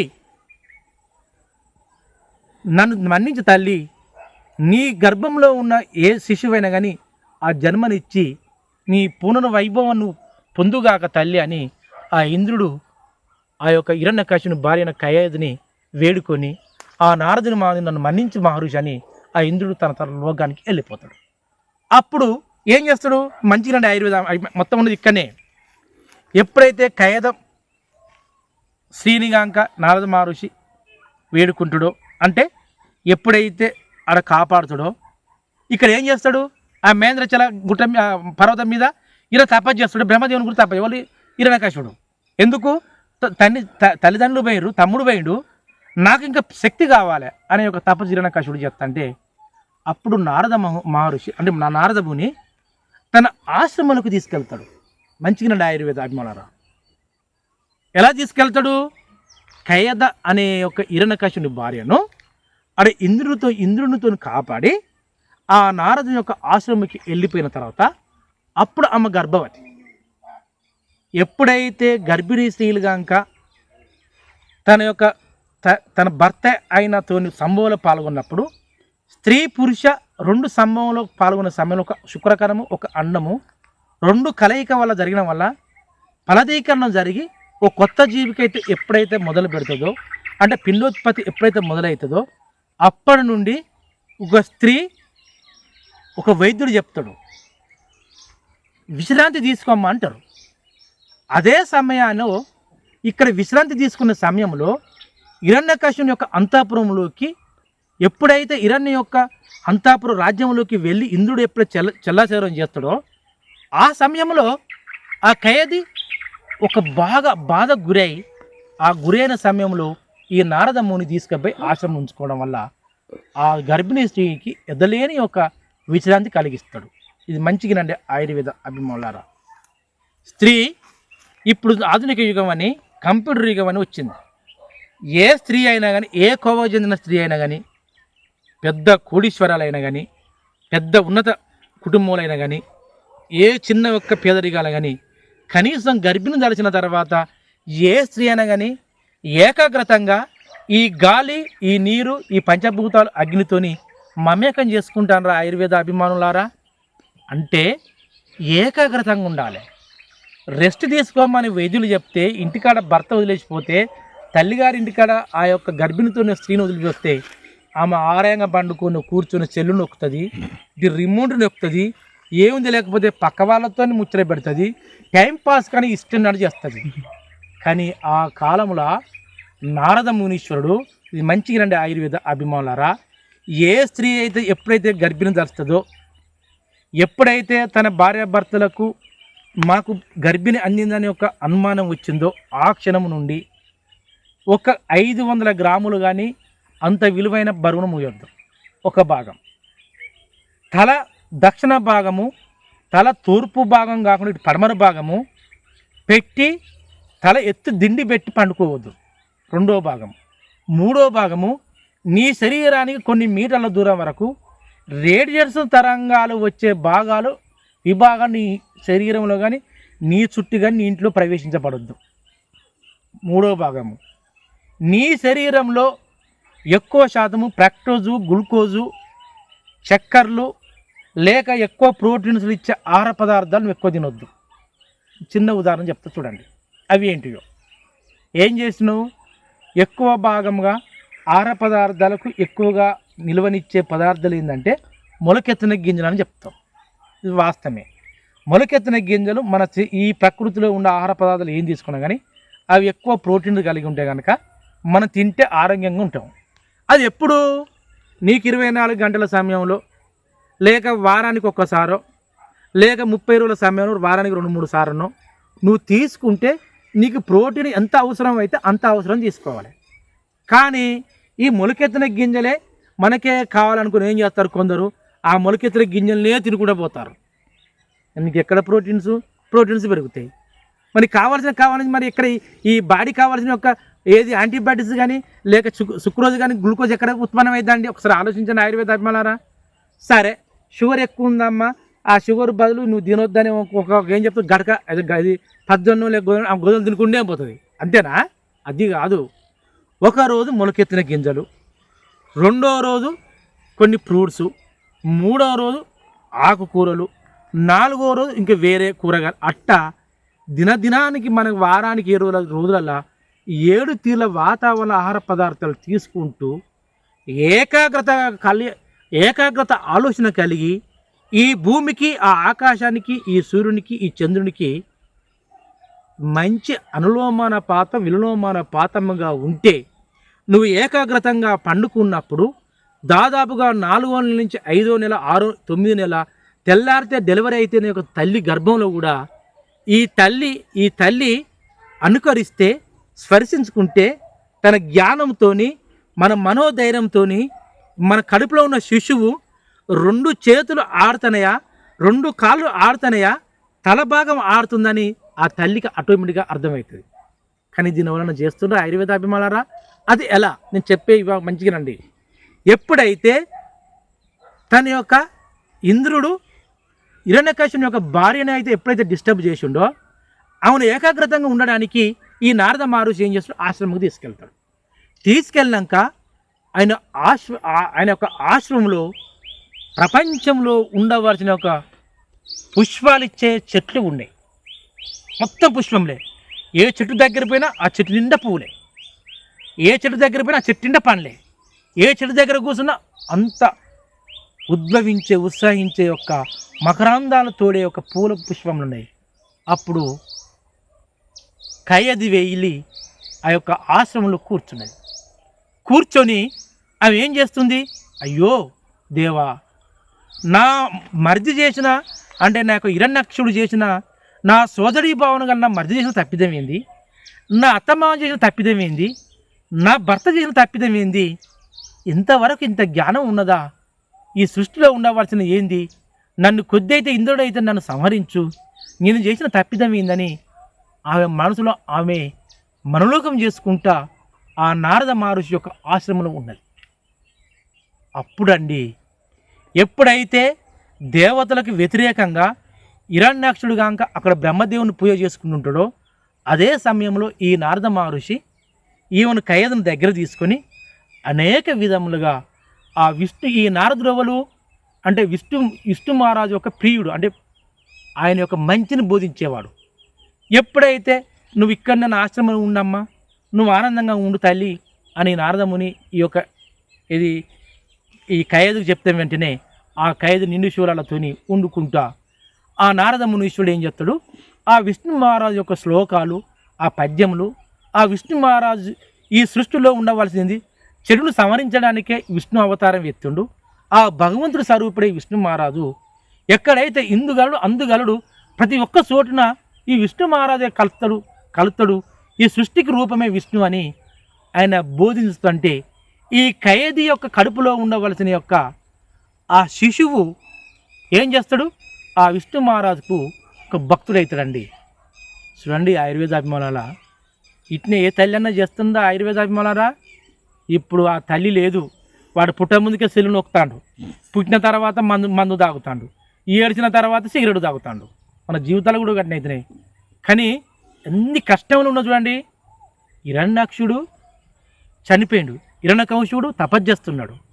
నా కుటుంబం ఇట్టయిందని ఆ యొక్క నారద మునీశ్వరులో ఖైదు ఉన్నప్పుడు ఆయన బోధించేటప్పుడు ఎప్పుడైతే ఏకాగ్రతంగా తల్లి ఉన్నదో, ఆ తల్లి గర్భంలో ఉన్న శిశువు కూడా అదే ఏకాగ్రతంతో ఆ నారద మునీశ్వరు చెప్పిన యొక్క పదములు కానీ పాదాజాలం కానీ ఆ యొక్క విష్ణువు యొక్క అనునాదాలు ఇంటూ నడవలు ఆ కడుపులో ఉన్న పిండం అట్ట కొద్ది కాలం గడుస్తుంది. ఆ పిండం ఎప్పుడైతే ఇన్నదో ఈ సృష్టి మీదకి ఈ భూలోకం మీదకి వచ్చినాక నేను ఖచ్చితంగా విష్ణు మహారాజును చూడాలి అనే యొక్క దృఢ సంకల్పము ఆ ఖైదు కడుపులో ఉన్న శిశువుకు పుట్టింది. అట్ట కొద్ది కాలం గడుతుంది. ఈయన ఇక్కడ పెద్ద ఎత్తున ఏం చేస్తూ ఉంటాడు, పెద్ద తపస్సు చేస్తాడు బ్రహ్మదేవునికి. ఈలోపు బ్రహ్మదేవుడు ప్రత్యక్షమవుతాడు. ఏమవుతాడండి? బ్రహ్మదేవుడు ప్రత్యక్షమవుతాడు. అయ్యి నీ యొక్క మోక్షాన్ని యొక్క తపస్సును నేను మెచ్చుకుంటుంది కనుక నీకేం కావాలి హిరణ్యకశిపుడు అని ఆ బ్రహ్మదేవుడు ఇతను వేడుకుంటాడు. లేదు బ్రహ్మదేవ, ఈ సృష్టికి పురుషుడైన మా నాన్నగారు అంతమైపోయిండు, మా అమ్మ అంతమైపోయింది, నా తమ్ముడైన హిరణ్యాక్షుడు కూడా అంతమైపోయిండు. నేను ఈ సృష్టిలో ఏ దేవతల నుంచి కానీ ఏ దేవుడి నుంచి కానీ ఏ రాక్షసు నుంచి కానీ ఎవరి నుంచి నేను అర్థం కావద్దు. ఏ ఆకాశంలో కానీ భూమిలో కానీ గాలిలో కానీ లేదన్న ఇంటి బయట కానీ ఇంటిలో కానీ ఎక్కడనైనా కానీ ఏ జంతువు రూపం కానీ మానవ రూపం కానీ నేను నా మరణం జరగవద్దు, నేను నిరాంతరంగా ఉండాలి, ఎప్పటికీ ప్రాణంతోనే కలిగి ఉండాలని నాకు అటువంటి ఒక తపస్సు ఇవని గట్టిగా ఆ మూడు పాతాలోకం భూలోకము స్వర్గలోకము అదిరేలాగా గట్టిగా హిరణ్యకశిపుడు ఆ బ్రహ్మదేవుని అడుగుతాడు తపస్సు చేసినందుకు. తపస్సు మెచ్చితే చెప్పు హిరణ్యకశిపుడిని తపస్సు మెచ్చుతుని నీవేమడిగినా నీకు ఇస్తానని ఆ బ్రహ్మదేవుడు హిరణ్యకశిపుని యొక్క మాట తీసుకొని ఆ మాట తప్పకుండా అడిగేసరికినే నేను ఇప్పుడు అన్న మాట చెప్తారు. నేను ఈ సృష్టిలో చావద్దు, మా తమ్ముడు జరిగిపోయిండు, మా నాన్న జరిగిపోయిండు, ఈ దేవతలతోనే అటువంటి దేవతలను చావద్దు, రాక్షసులతో చావద్దు, ఎవరితో చావద్దు, ఆకాశంలో చావద్దు, భూమి మీద చావద్దు, నీటిలో చావద్దు, గాలిలో చావద్దు, ఎక్కడ నేను చావద్దు, అటువంటి నాకు వరవి తండ్రి అని ఈ బ్రహ్మదేవుని అడుగుతాడు. అప్పుడు బ్రహ్మదేవునికి దిమ్మ తిరిగిపోతుంది. ఇంత పెద్ద భయంకరమైన కోరిక కోరుతున్నాడు, నేను ఎలా ఇస్తున్నాను కానీ నీ తపస్సుకి మెచ్చుతుని నీ యొక్క తపస్సుకు తదస్తని ఆ బ్రహ్మదేవుడు ఆ వరం ఇచ్చి ఆ మోక్షం ఇచ్చి ఆయన మాయమవుతాడు. ఇది ఇక్కడ ఆ మహేంద్రచల కొండ మీద ఇది జరుగుతుంటుంది. అక్కడ ఆటోమేటిక్గా ఆ యొక్క తల్లి గర్భంలో ఇది ఖైదు గర్భంలో ఉన్న యొక్క ఆ శిశువు ఆటోమేటిక్గా జన్మనిచ్చి ఆటోమేటిక్గా అక్కడ ప్రహ్లాదుడు పుడతాడు. ఎవరు పుడతాడండి? ఎక్కడ? నారద మహర్షి యొక్క ఆశ్రమంలో పుడతాడు. ఆ యొక్క నారద మహర్షి లేస్తాడు, ఆ పిల్లగాని అల్లరిస్తాడు. ఆ పుష్పం దగ్గరికి పోయి ఈ యొక్క విష్ణు రూపం ఇదే నాయన అని అది చెప్తాడు. ఇది చెప్తా అంటే అట్ట కొద్దిగా చంటి పిల్లగాడు అవుతాడు. ఒక తప్పడాలు గోర్రం ఇది మన ఇది నడవడమో బోర్ల పడడమో అమ్మడం జరుగుతుంటుంది. అట్ట ఆ ఖైదు బిడ్డ జన్మనిచ్చి అలా నారద మహర్షి లాగా ఉంటే ఆటోమేటిక్గా ఇక్కడ ఈ కాలం జరుగుతుంది. కొద్ది కాలం తర్వాత ఈలోపు బ్రహ్మదేవుడు ఎప్పుడైతే ఈ యొక్క హిరణ్యకశిపుని కనుక ఆ తపస్సు మెచ్చి ఈ యొక్క కోరికను కనుక మోక్షం ఇచ్చిననుకో అప్పుడు ఒక్కటేసారి ఆ బ్రహ్మదేవుడు ఇచ్చిన యొక్క మోక్షానికి అయ్యి మొత్తం మళ్ళా తిరిగి హిరణ్యాక్షుడు తిరిగి తన రాజ్యాన్ని ఆక్రమించుకొని తన చుట్టుపక్కల రాజులు కానీ దేవతలు కానీ దేవుళ్ళు కానీ అందరినీ అదరగొట్టి తన రాజ్యంలో ఉన్న ఒక రాజసింహాసనం మీద ఆటోమేటిక్గా రాజులను దేవులను దేవేంద్రులను అందరిని ఎదిరించి ఆటోమేటిక్గా రాజ్యం పరిపాలన చేసుకుంటూ ఈ విషయం నారద మహర్షికి తెలుస్తుంది. వచ్చిన తర్వాత తల్లి నీ యొక్క మనీశ్వరుడు వచ్చిండు, హిరణ్యకశిపుడు తిరిగి వచ్చిండు, నీ రాజ్యానికి నువ్వు వెళ్ళు తల్లి అని ఆ నారదుడు ఈ ఖైదును విషయం తెలియపరిచిన ఖైదు తన కొడుకుని ఎత్తుకొని తన యొక్క రాజ్యానికి హిరణ్యకశిపుని దగ్గరికి వచ్చిన తర్వాత ఆ హిరణ్యకశిపుడు తన భార్యను చూసి ఎవరు అంటే మన పుత్రిక ఇతని పేరే ప్రహ్లాదుడు నాన్న అని ఆ యొక్క నాద అని ఆ హిరణ్యకశిపుని దగ్గరికి ఆ ఒడిలోకి వెళితే ఆ హిరణ్యకశిపుడు తన భార్యను తన కుమారుని ఒళ్ళో కూర్చోబెట్టుకొని చూడ ముచ్చటగా ఉన్నాడు, అల్లారి ముద్దుకున్నాడు, ఇతని పేరు ఏం పెట్టినవంటే ప్రహ్లాదుని పేరు పెట్టిన అనేసరికినే ఆయన ముఖ కొలికలు ఆ ముఖ వల్లికలు అవన్నీ చూసేసరికినే అంద చందాలతోని ఆ ప్రహ్లాదుడు విదజల్లుతున్నాడు. ఇది అండి హిరణ్యకశిపుని యొక్క వృత్తాంతము, మన యొక్క హోలీ పండుగ వృత్తాంతం చెప్పుకుంటూ వచ్చేది. ఇట్టా ఆటోమేటిక్గా కొద్ది కాలం గడుతుంది. హిరణ్యకశిపునికి అల్లారి ముద్దుగా బాలుడు పుట్టిండు. తన యొక్క రాజ్యం శపించిన దేవతలతో మోక్షాలు ఇది ఆ తమ్ముడు ఆ తల్లిదండ్రులు కోల్పోయిన ఆ రాజ్యంలో చూసుకుంటూ వస్తా అంటే ఇట్ట కొద్ది కాలం గడుతా అంటే ఆటోమేటిక్గా ఈ ప్రహ్లాదుడు పుడతాడు, లేస్తాడు, నడతా అంటాడు, అమ్మ నాన్న పిలుస్తా అంటాడు.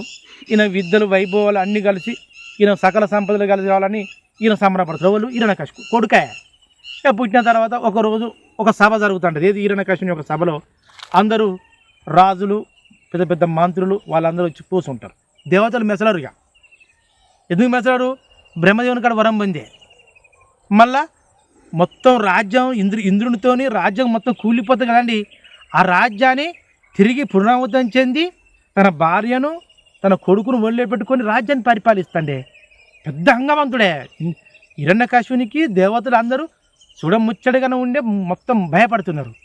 ఆ రాజ్యంలో అందరూ కూర్చొని ఆ యొక్క నిండు సభలో ఉంటుంటే ఈ సృష్టిలో, ఈ ప్రపంచంలో కానీ, ఈ లోకంలో కానీ దేవుడు ఉన్నాడా, దేవుడు లేడా అని ఆ రాజ్యంలో ఉన్న ఆయన రాజ్యంలో రాజసింహాసనం మీద కూర్చోబెట్టుకొని తన యొక్క రాజ్యంలో ఉన్న వాళ్ళను కొడుకును ఒక పక్కకు కూర్చోబెట్టుకుని అటు భార్యను కూర్చోబెట్టుకొని ఆ మంత్రులను వాళ్ళందరూ చూస్తుంటే అందరూ లేచి, ఈ లోకంలో కానీ ఈ యొక్క రాజ్యంలో కానీ దేవుడు లేరు రాజా, నువ్వే దేవుడు, నువ్వే హిరణ్యకశిపుని మా దేవుడు అని ఆ రాజ్య ప్రజలు, ఆ యొక్క రాజులు, ఆ దేవతలు వాళ్ళందరూ హిరణ్యకశిపుని దేవునిలాగా మొక్కుతారు. లేదు, ఈ సృష్టికి దేవుడే ఆ యొక్క విష్ణు మహారాజని ఈ ప్రహ్లాదుడు చిన్న పిల్లగాడు ఆ చిన్న చిన్న మాటలు మాట్లాడుతూ అంటాడు. అప్పుడు హిరణ్యకశిపుని కోపం వస్తుంది. చల్లా చదరం నువ్వు ఎట్టి అంటివి, అంతమంది జనులే నన్నే దేవునిలాగా ఉంటారు, మనకు దేవతలు శత్రువు నానా, నువ్వు దేవతల గురించి పోవడొద్దు, మన యొక్క విద్యను మన విజ్ఞానాన్ని నేను నేర్పిస్తా, నువ్వు సకల విద్యలు నేర్చుకుందామని ఆటోమేటిక్గా ఆ ప్రహ్లాదునికి ఎమ్మటినే ఆ రాజా ఉన్న యొక్క సింహాసనం మీద ఉండి దేవతల వాళ్ళంటే మీ తండ్రి గారే నువ్వు అట్ట అనొద్దు నానా అని ఆ రాజ్యంలో ఉన్న రాజులు కానీ మిగతా వాళ్ళన్నా కానీ ఆ ప్రహ్లాదుడు లేదు దేవతలు ఉన్నారు, ఆయనే విష్ణు మహారాజని ఆ యొక్క నరే విష్ణు మహారాజ్ అని చెప్తాడు. అప్పుడు ఇంకా కోపకొండే ద్రవలు నరసింహ ఇది ఈ హిరణ్యకశిపుడు, అబ్బా ఇప్పుడు కాక నా కుమారుని కాక నేను కాక ఈ విద్యను కాక నేర్పించకపోతే బాగుండదని సకల పండితులను తీసుకొస్తాడు. ఎవరు? హిరణ్యకశిపుడు. రాజంటే దేవతల్ని బెదిరిస్తాండే. ఎవరు అంటే మేము సైన్యం అంటే మాకు అక్కడ తూర్పు దేశంలో కానీ ప్రపంచ దేశంలో ఉండవలసిన అన్ని విద్యలు నేర్పిన విద్యలను నేర్చిన గురువుని తీసుకురమ్మంటే 1 గంటలో 2 గంటలు పెద్ద రాయసింహాసనం ఇచ్చి ఆ గురువుని తీసుకొచ్చి అటు గురువును కూర్చోబెట్టి, ఇటు ప్రహ్లాదును కూర్చోబెట్టి, ఇటు హిరణ్యకశిపుడు కూర్చోబెట్టి, ఖైదు కూర్చోబెట్టి, అందరూ కూర్చోబెట్టి, నారదుడు కూడా కూర్చోబెట్టి నీ విద్య నేర్పమంటే నేర్చుకుంటావా అన్న అంటే నేర్చుకుంటా అంటాడు. ఎవరు? ప్రహ్లాదుడు చిన్న పిల్లగాడు 4-3 సంవత్సరాల బాలుడు. హిరణ్యకశిపుడు పెద్ద ఆకారం గల మనిషి, దేవతలను అందరూ ఎదిరించిన మనిషి. సరే నేర్పేతనకనే సరస్వతి నమస్తుభ్యం నీవే కామరూపిణి అని చెప్తాడు. అన్నట్టే ఇక్కడ గురువులు చెప్పి సరస్వతి నమస్తుభ్యం కామరూపిణి చెప్తాడు. చెప్పిన తర్వాత ఈ సృష్టికి మూలం ఎవరు అంటే హరి, శంకరానో ఈయన ఎవరు? తండ్రి. హరి విష్ణు మహారాజనో కొడుకు. లేదు నా ఆ గురువుని చెప్పినా కానీ వినడు. లేదు, ఈ సృష్టికి మూలము, ఈ జగత్తుకు గురువు విష్ణు మహారాజ్ అని ఈ యొక్క ప్రహ్లాదుడు. అది తండ్రికి చెప్పాడు. ఎందుకంటే తండ్రి నిండు సభలో ఆ బాలుడు చిన్న వయసులో అనడం వల్లనే మొత్తం పొంగిపోతాడు. ఈ బాలుని ఏమైనా చేయగలుగుతాడా కోపగుండి అని ఆ గురువులు కూడా తన తండ్రికి నేర్పరండి, చెప్పరు. ఇంకా నేర్చుకుంటారో అని చెప్పుకుంటే పోతుంటే ఎంత చెప్పినా కానీ ఆ గురువులోకి ఎంత విద్య చెప్పినా ఏది చెప్పినా కానీ వింటారు. గురువుల మాట వింటారు, గురువులు మంచిగా వింటాడు. తీరయ్యన అపాయంగానే జై నమో నారాయణ విష్ణు మహారాజనగానే ఆ దేవుడు ఇతరులు ప్రత్యేకించి మొత్తం విష్ణు యొక్క రూపాలే ఈయనకు నేర్పుతుంటుంది. అట్లా గురువులో కోపం మొత్తం అట్లా కొద్ది కాలం గడుస్తూ ఉంటుంది. చూడండి ఆయుర్వేద అభిమానులారా అయితే అంటుంది. చూడండి ఎంత బాగుందంటే ఇది ఇక ఎప్పుడైతే మళ్ళీ తీసుకొచ్చి తన గురువుల సమక్షంలో, తల్లిదండ్రుల సమక్షంలో, మళ్ళీ నిండు సభలో ఏంది గురువు గారు, విద్యా పండితులు గారు, నా కుమారుడైన, నా ముద్దుల కుమారుడైన ఈ ప్రహ్లాదుడు ఎంతవరకు విద్యను అభ్యసించిండు, నా ముందుకు ప్రవేశపెట్టాను అని ఆ హిరణ్యకశిపుడు నిండు సభలో అటు గురువులు కూర్చోబెట్టి, అటు ఖైదుని, అటు తన భార్యను కూర్చోబెట్టి, నారద మహర్షిని కూర్చోబెట్టి, ఇటు దేవతను కూర్చోబెట్టి, ఆయన మంత్రివర్గం కూర్చోబెట్టి అడితే నమో విష్ణు నారాయణ విష్ణు మహారాజ్ అని ఈ యొక్క ఎవరు ఈ ప్రహ్లాదుడు ప్రార్థించుకుంటాడు. ఊరి చండాలుడా, నేను విష్ణు అనే వాళ్ళు నాకు శత్రువు, అంటే దేవతలే శత్రువు. నువ్వు ఈ జన్మంలో నా యొక్క గర్భంలో నీ తల్లి గర్భంలో నాకు శత్రువుగా పుట్టినవు, నిన్ను శాసించడం, నిన్ను నశింపజేయడమే నా యొక్క లక్ష్యమని అప్పుడు హిరణ్యకశిపునికి ఎక్కువగా కోపం వచ్చి ఆ సైన్యంతో ఒక ద్వేషిస్తాడు. మీరు ఏం చేస్తారో, ఈ పురుషునికి బదులు నేను వేరే సంతానం నా భార్యతో సంబంధంలో పాల్గొని నాకు నిన్ను మించిన ఒక వీరనారుని గంట, కానీ ఇతని నువ్వు చంపాలి, ఇతను బతికించకూడదు అని ఆ సైన్యానికి ఆజ్ఞ ఇస్తాడు. అప్పుడు కయ్యది వేడుకుంటుంది, వద్దు నాదా, ఈ సృష్టిలో ఉన్న ఈ జగత్తు యొక్క గురువైన ఒక విష్ణు మహారాజే ఈ జగత్తుకు మన బాలుడు ప్రహ్లాదుడు అనేది వాస్తవం కదా, కానీ అంత శత్రువు నీకెందుకు? మన యొక్క శిశువు కొరకు, మన బిడ్డ కొరకు నువ్వు ఒక్కసారి ఆలోచించరాదా? ఆ చిరంజీవైన చిన్న శిశువు మీదకి ఇంత పెద్ద ప్రహ్లాదమా, ఇంత పెద్ద ప్రాణటువంటి యొక్క షరతులా, నువ్వు కొద్దిగా మనసు పెట్టి నాదా అని ఆ యొక్క కయ్యది అంటే హిరణ్యకశిపుని భార్య పోయి ఆ యొక్క హిరణ్యకశిపుని మీద పాదముల మీద పడి ఏడుస్తా అంటది. ఆయన హిరణ్యకశిపుడు కరుణించడు. దేవతలంటే ద్వేషము, ఆ దేవతలను నన్ను ద్వేషించే దేవతలనే ఇంతవరకు వస్తాడా, ఇతన్ని సంహరిస్తా, నాకు ఇతడు పుట్టలేదు, ఇతడు పుట్టిన ఈ ప్రపంచంలో పుతకొద్దు అనే ఒక ఉద్దేశంతో ఆ యొక్క సైన్యానికి అప్పచెప్తాడు. ఈ మంచిగినండి ఆయుర్వేద అభిమానులారా, ఏ యొక్క శిశువుకైనా అంటే ఏ యొక్క కొడుకుకైనా ఏదో ఒక తండ్రికైనా ఇలాంటి ఒక ఆపదలు రావద్దు. ఏం చేసిండు? మొత్తం ఏకఛత్రాధిపతిగా నేనే చలామణి కావాలి, నా తండ్రి గారి నా తల్లి పతనమైనరు, నా అన్న పతనమైనరు, దానికి శత్రువు ఈ యొక్క దేవతలే, అటువంటి దేవతలను నువ్వు పూజిస్తానవా? ఆ దేవతల వద్దను తండ్రి, ఈ సృష్టికి మూలము న్యాయము ధర్మము, ఈ ధర్మం అయిపోయి నడవాల నాన్న అని ఈ యొక్క కొడుకు, అందుకు కొడుకు మాట ఇంటలేడు, తన భార్య మాట ఇంటలేడు, ఈ యొక్క ప్రకృతిలో ఉన్న ఒక దాని యొక్క ధర్మాన్ని ఇంటలే, కళ్ళకు మత్తెక్కిపోయింది, నాదే నడవాలని ఉద్దేశం. ఇప్పుడు మనుషులకు కూడా అదే మత్తెక్కిపోయింది. ఈ విశ్వంలో భూమి మీద చెట్టు లేదు, శ్యామ లేదు, గుట్ట లేదు, పుట్ట లేదు, ఏ జంతువు లేదు, సకలం మనం మనుషులే కావాలని మనం పరిగెత్తుకుంటూ పోతున్నాం. మన కళ్ళకు మత్తెక్కిపోయి ఇంతవరకు వచ్చినాం. లేకుంటే గుట్ట ఉంటే ఆ గుట్ట మీద చెట్లుంటే ఎన్ని పక్షులు ఉండు, ఆ పక్షులతో పాటు కోతులు గుట్ట మీదనే ఉండు, అడవిలు గుట్టలనే ఉండు, అడవిలు నరికిండ్రు, గుట్టలు నరికిండ్రు, ఆ కోతులు వచ్చి మన ఇళ్ళలో జ్వరపడి మరణం తింటాండి, మళ్ళీ ఇంకా తప్పిదం ఎవరిది నాదా? ఒక్కసారి ఆలోచించండి ఆయుర్వేద అభిమానులారా. ఇక్కడ ప్రహ్లాదునికి మరియు హిరణ్యకశిపునిలాగానే ప్రహ్లాదుడు ఈ ప్రకృతి, హిరణ్యకశిపుడు మన మానవుడండి. ఈ హోలీ అనే పండుగ సందర్భంగా చూడండి, ఈ ప్రకృతిలో ఉండవలసిన ఒక మొక్కలను, ఆ విధంగా వచ్చిన పుష్పములను మన ఇంట్లో కనుక ఇంతకుముందు చూపించే విధంగా ఎప్పుడైతే గర్భిణీ స్త్రీలైనా లేదంటే ఏ మానవుడైనా మామూలైనా కానీ మనం నడిచేటప్పుడు లేదా మనం కూర్చునేటప్పుడు ఆ పుష్పాలను కనుక తీసుకొని చూడండి, ఆ పుష్పాలను కనీసం ఇటు తీసుకొని దేవుని కాడెత్తనే మనకు ఎంతో మంచి జరుగుతుంది. అందుకే మహర్షులు ఒక దైవ రూపం చూపించారు. ఆ దేవుని రూపంగా వేసిన ఒక పుష్పములను, ఆ పుష్పములు ఒక 5 తీర్ల పుష్పం, మంచిగా ఆయుర్వేద అభిమానులారా, ఏ వ్యాధి ఉన్నా లేకున్నా, ఏ వ్యాధిగ్రస్తుడైనా 5 పుష్పములు, 5 తీర్ల పుష్పములు, 5 రంగుల పుష్పములు, నీలపు రంగు, తెలుపు రంగు, ఎరుపు రంగు, ఎల్లో రంగు, ఆకుపచ్చ రంగు, గులాబీ రంగు, పింక్ కలర్, ఏదైనా ఒక 5 పుష్పములు తీసుకోండి. ఏ చెట్టు పుష్పం ఏదైనా ఒక 5 పుష్పములు తీసుకోండి.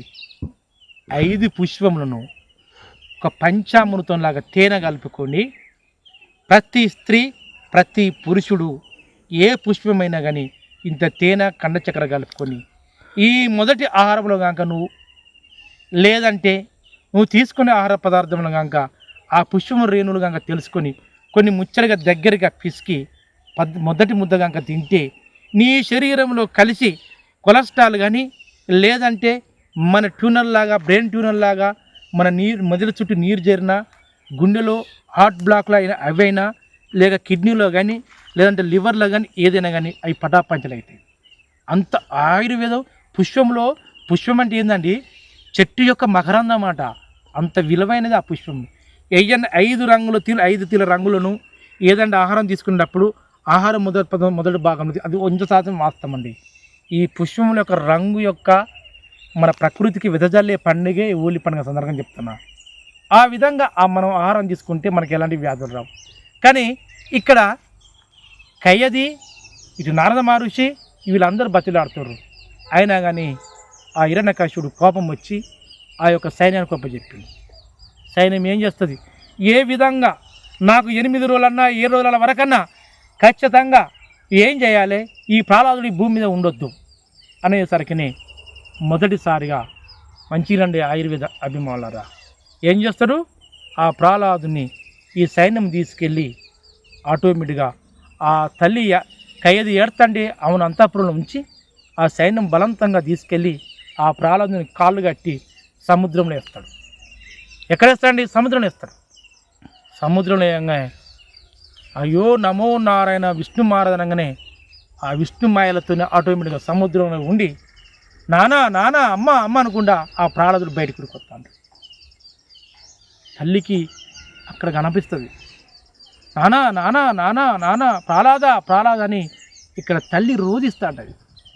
ఆయన హిరణ్యకశిపునికి గింత కూడా ఏ మాత్రం కరుణించదు. అయినా మళ్ళా ఆ సముద్రంలో వేయగా అంతఃపురంలో కానీ ప్రపంచ విశ్వంలో ఉన్న పాములు విశ్వపాములన్నీ ఆ సైనికులు ఒక రూములో ఒక గదిలో ఉంచి ఆ గదిలో ఈ ప్రహ్లాదుని ఇసిరేస్తారు. అయినా కానీ ఆ విశ్వం ఉన్న యొక్క విషాలు ఉన్న యొక్క ఆ యొక్క గుట్టల గదిలో అవన్నీ విష్ణు మహారాజులను తలుసుకోవడం కానీ ప్రహ్లాదుడు తలుసుకోగానే ఆ పాములన్నీ ఇతని నీడలాగా పడతాయి. ఏం పడితే నీడలాగా పడతాయి. అయినా ప్రహ్లాదుడు జరిగిపోడు. అట్లా ఎన్నో ప్రయత్నాలు చేస్తాడు. పెద్ద ఎత్తున సముద్రంలో పడేస్తాడు, పాములో పడేస్తాడు. ఎవరికి ఏముండదు, ఎవరికిగా సైన్యానికి.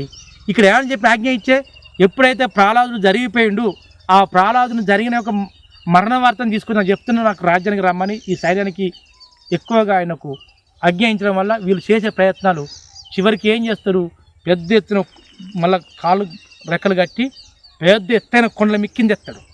అయినా కానీ ప్రహ్లాదుడు చచ్చిపోడు.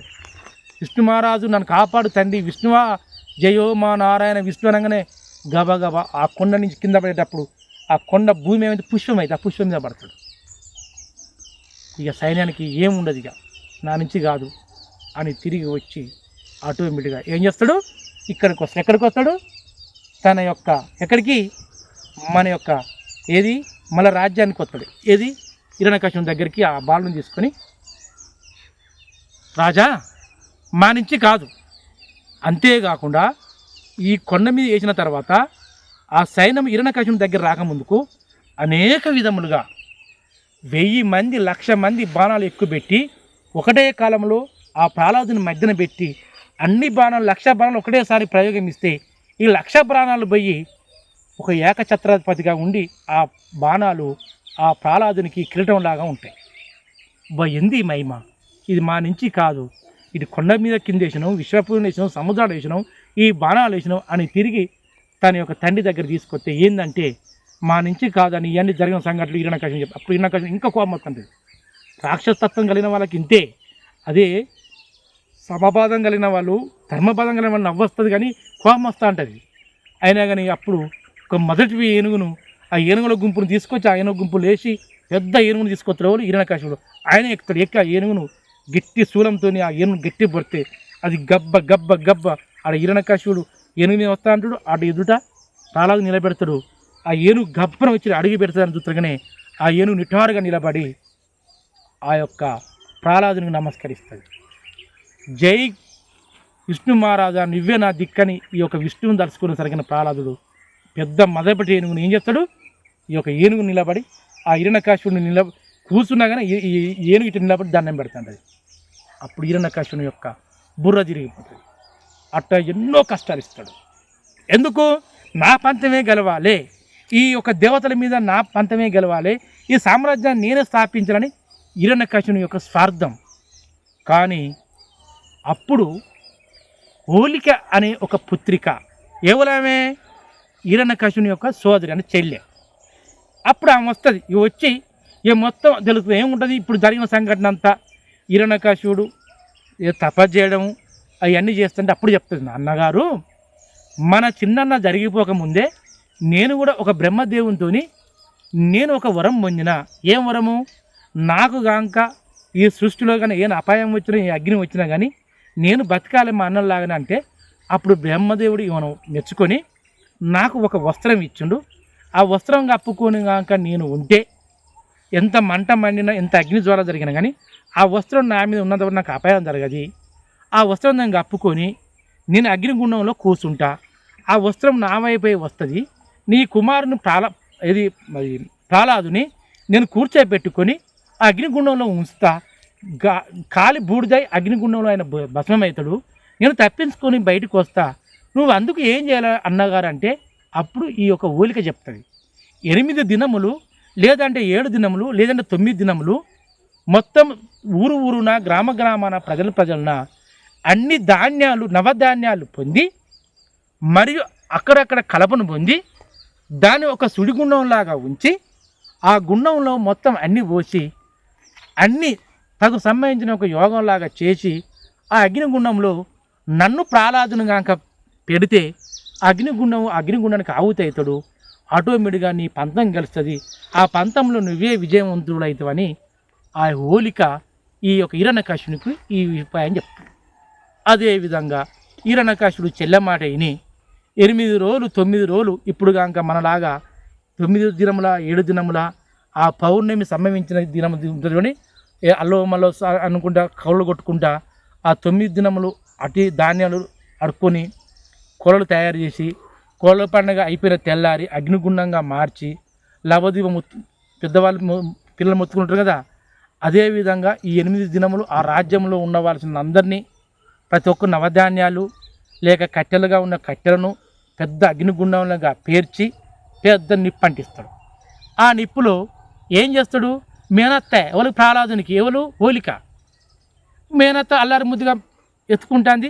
నన్ను కూడా దగ్గర ప్రాణంగా తీసుకుంటుంది. మా అమ్మ నాన్నకంటే మా మేనత్తే మంచిది అని నమ్మి ఆ హోలిక ఒడిలోకి ఈ ప్రహ్లాదుడు పోతాడు. అయినా కానీ ప్రహ్లాదునికి తెలియదు. ఏం చెప్తాడు? చిన్న పురుషుడే ప్రహ్లాదుడు. చూడండి, పిల్లలకు చింత చెట్టు మిగిలి ఎత్తుపడ్డ దెబ్బ దాకది. మనకు అనుకుంటాం భూదేవి అంటే భూమి వాళ్ళకున్న మృదుతత్వాన్ని బట్టి భూమి ఆకర్షణతోని ఎలాంటి యొక్క అపాయాలు కనిపించదనమాట. అదే హృదయం గల మనిషి. కానీ ఇక్కడ ఏం చేస్తాడు? మాటకు నారదుని విష్ణు మహారాజుని ఆయన కోలుకుంటాడు కనుక విష్ణు అనే వాళ్ళు ఉండొద్దు అంటే దేవతలు ఉండొద్దు అని వీళ్ళ యొక్క కక్ష. ఆ కక్ష పూర్వకంగానే మా అన్నగారి యొక్క కోరిక నెరవేర్చాలని అల్లారి ముద్దుగా నాన్న చిన్న నాన్న అనుకుంటా ఆ హోలిక ఈ ప్రహ్లాదుని దగ్గర తీసుకొని ఆ ఒడిలో కప్పుకొని ఆమెకు అంటకుండా ఆ శరీరం చుట్టూ ఆ యొక్క దుప్పటిని ఆ రోజున బ్రహ్మదేవుడు కాక ఈమె తపస్సుని మెచ్చి ఇచ్చిన యొక్క ఆ కణువను ఒక చీర వస్త్రాన్ని తీసుకొని ఆమె కప్పుకొని ఆటోమేటిక్గా ఈ యొక్క ప్రహ్లాదుని కూర్చోబెట్టుకుని ఆ అగ్నిగుండంలో కూర్చుంటాయి. ఈ మంచిగానండి ఆయుర్వేద అభిమానాలు ఏం చేస్తారు అంటే 7 రోజులు 8 రోజులు 9 రోజులు ఆ చుట్టూ ప్రాంతంలో సేకరించిన యొక్క కట్టెలను ఆ నవధాన్యాలను ఇంకా సమ్మలను అన్నీ కలిసి అందుకే చూసిరా పిల్లలు చూడండి. మా చిన్నతనంలో మేము కోళ్ళ ఆడేటప్పుడు మా నాయనమ్మ తాతమ్మ ఉండేది, జొకమలచ్చమ్మని ఉండేది. వాళ్ళ కొడుకు వాళ్ళ మనవడు మేము కలిసి ఆడేది.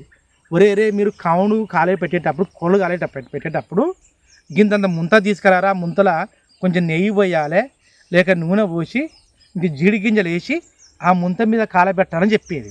ఇప్పుడు వాళ్ళని చేస్తారండి ఆయుర్వేద అభిమానారా.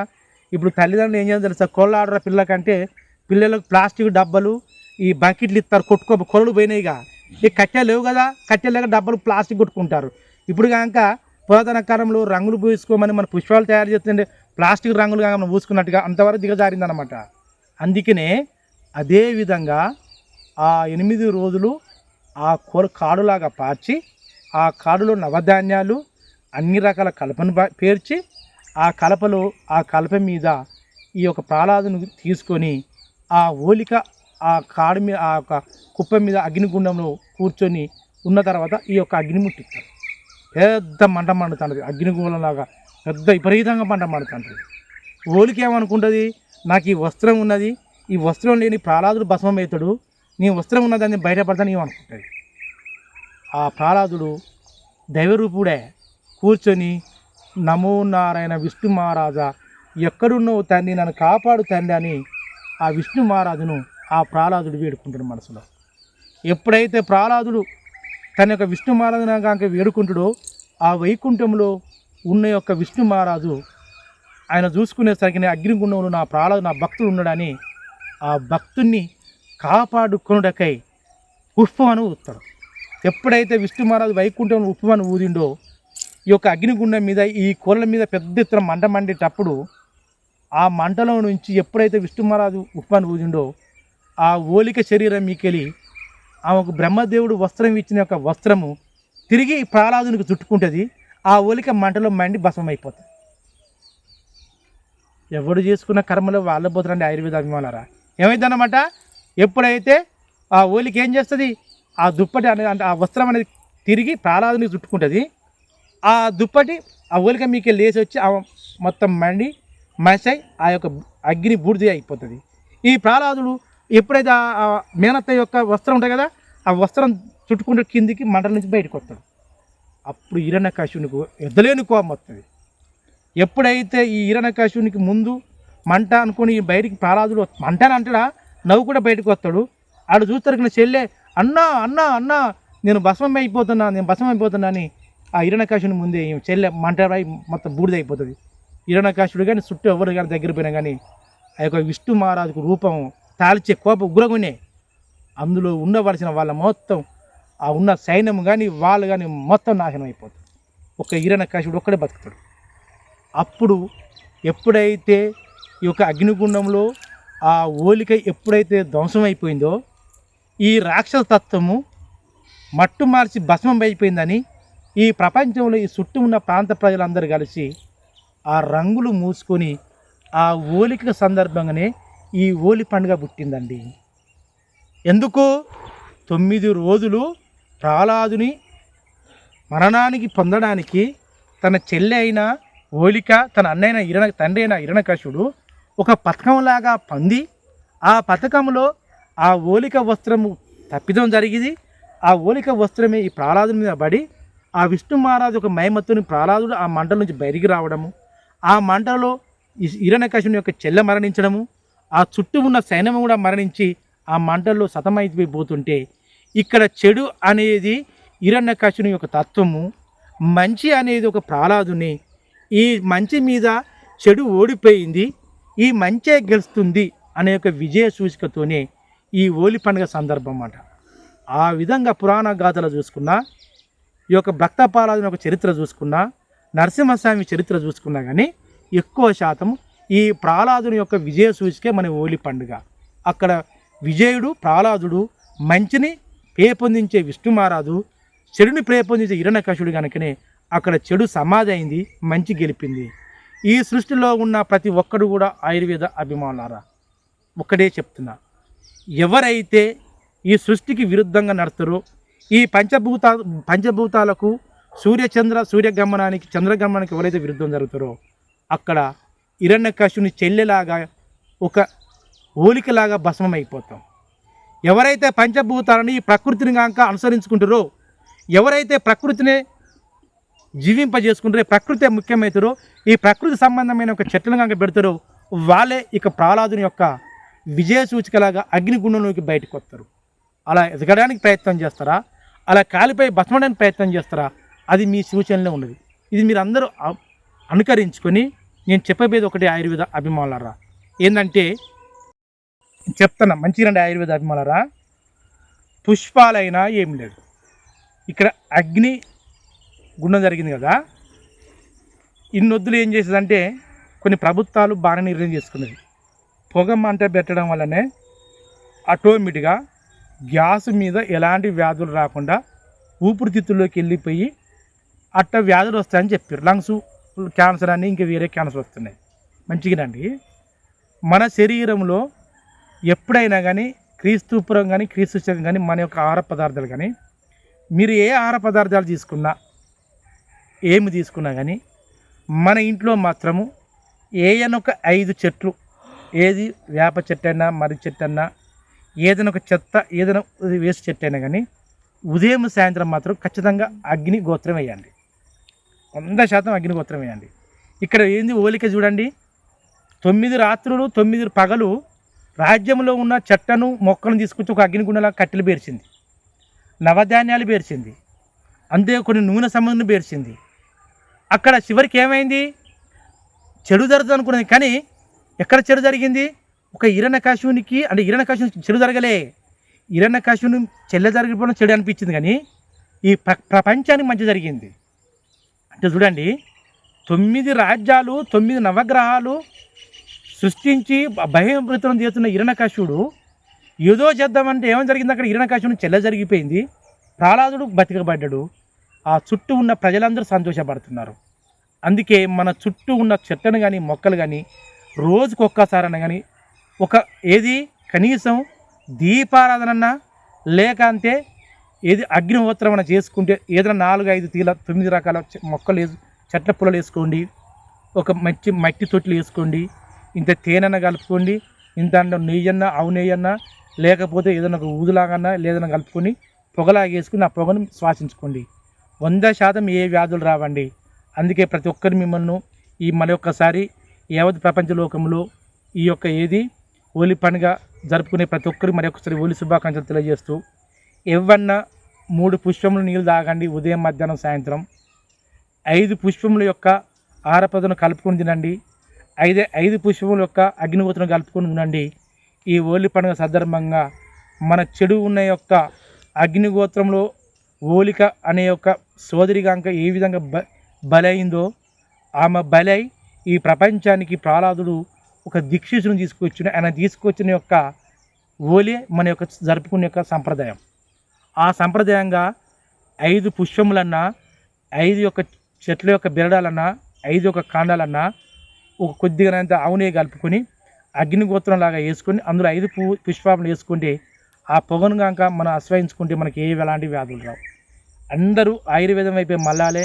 ఈ ప్రకృతిలో ఉండవలసిన ప్రతి ఒక్క మొక్కను కానీ పర్యావరణం కాపాడుకోండి, మొక్కలు పెంచండి, ప్లాస్టిక్ను దూరం పెట్టండి, వ్యాధులను దూరం పెట్టండి, మత్తు మద్యాన్ని దూరం పెట్టండి.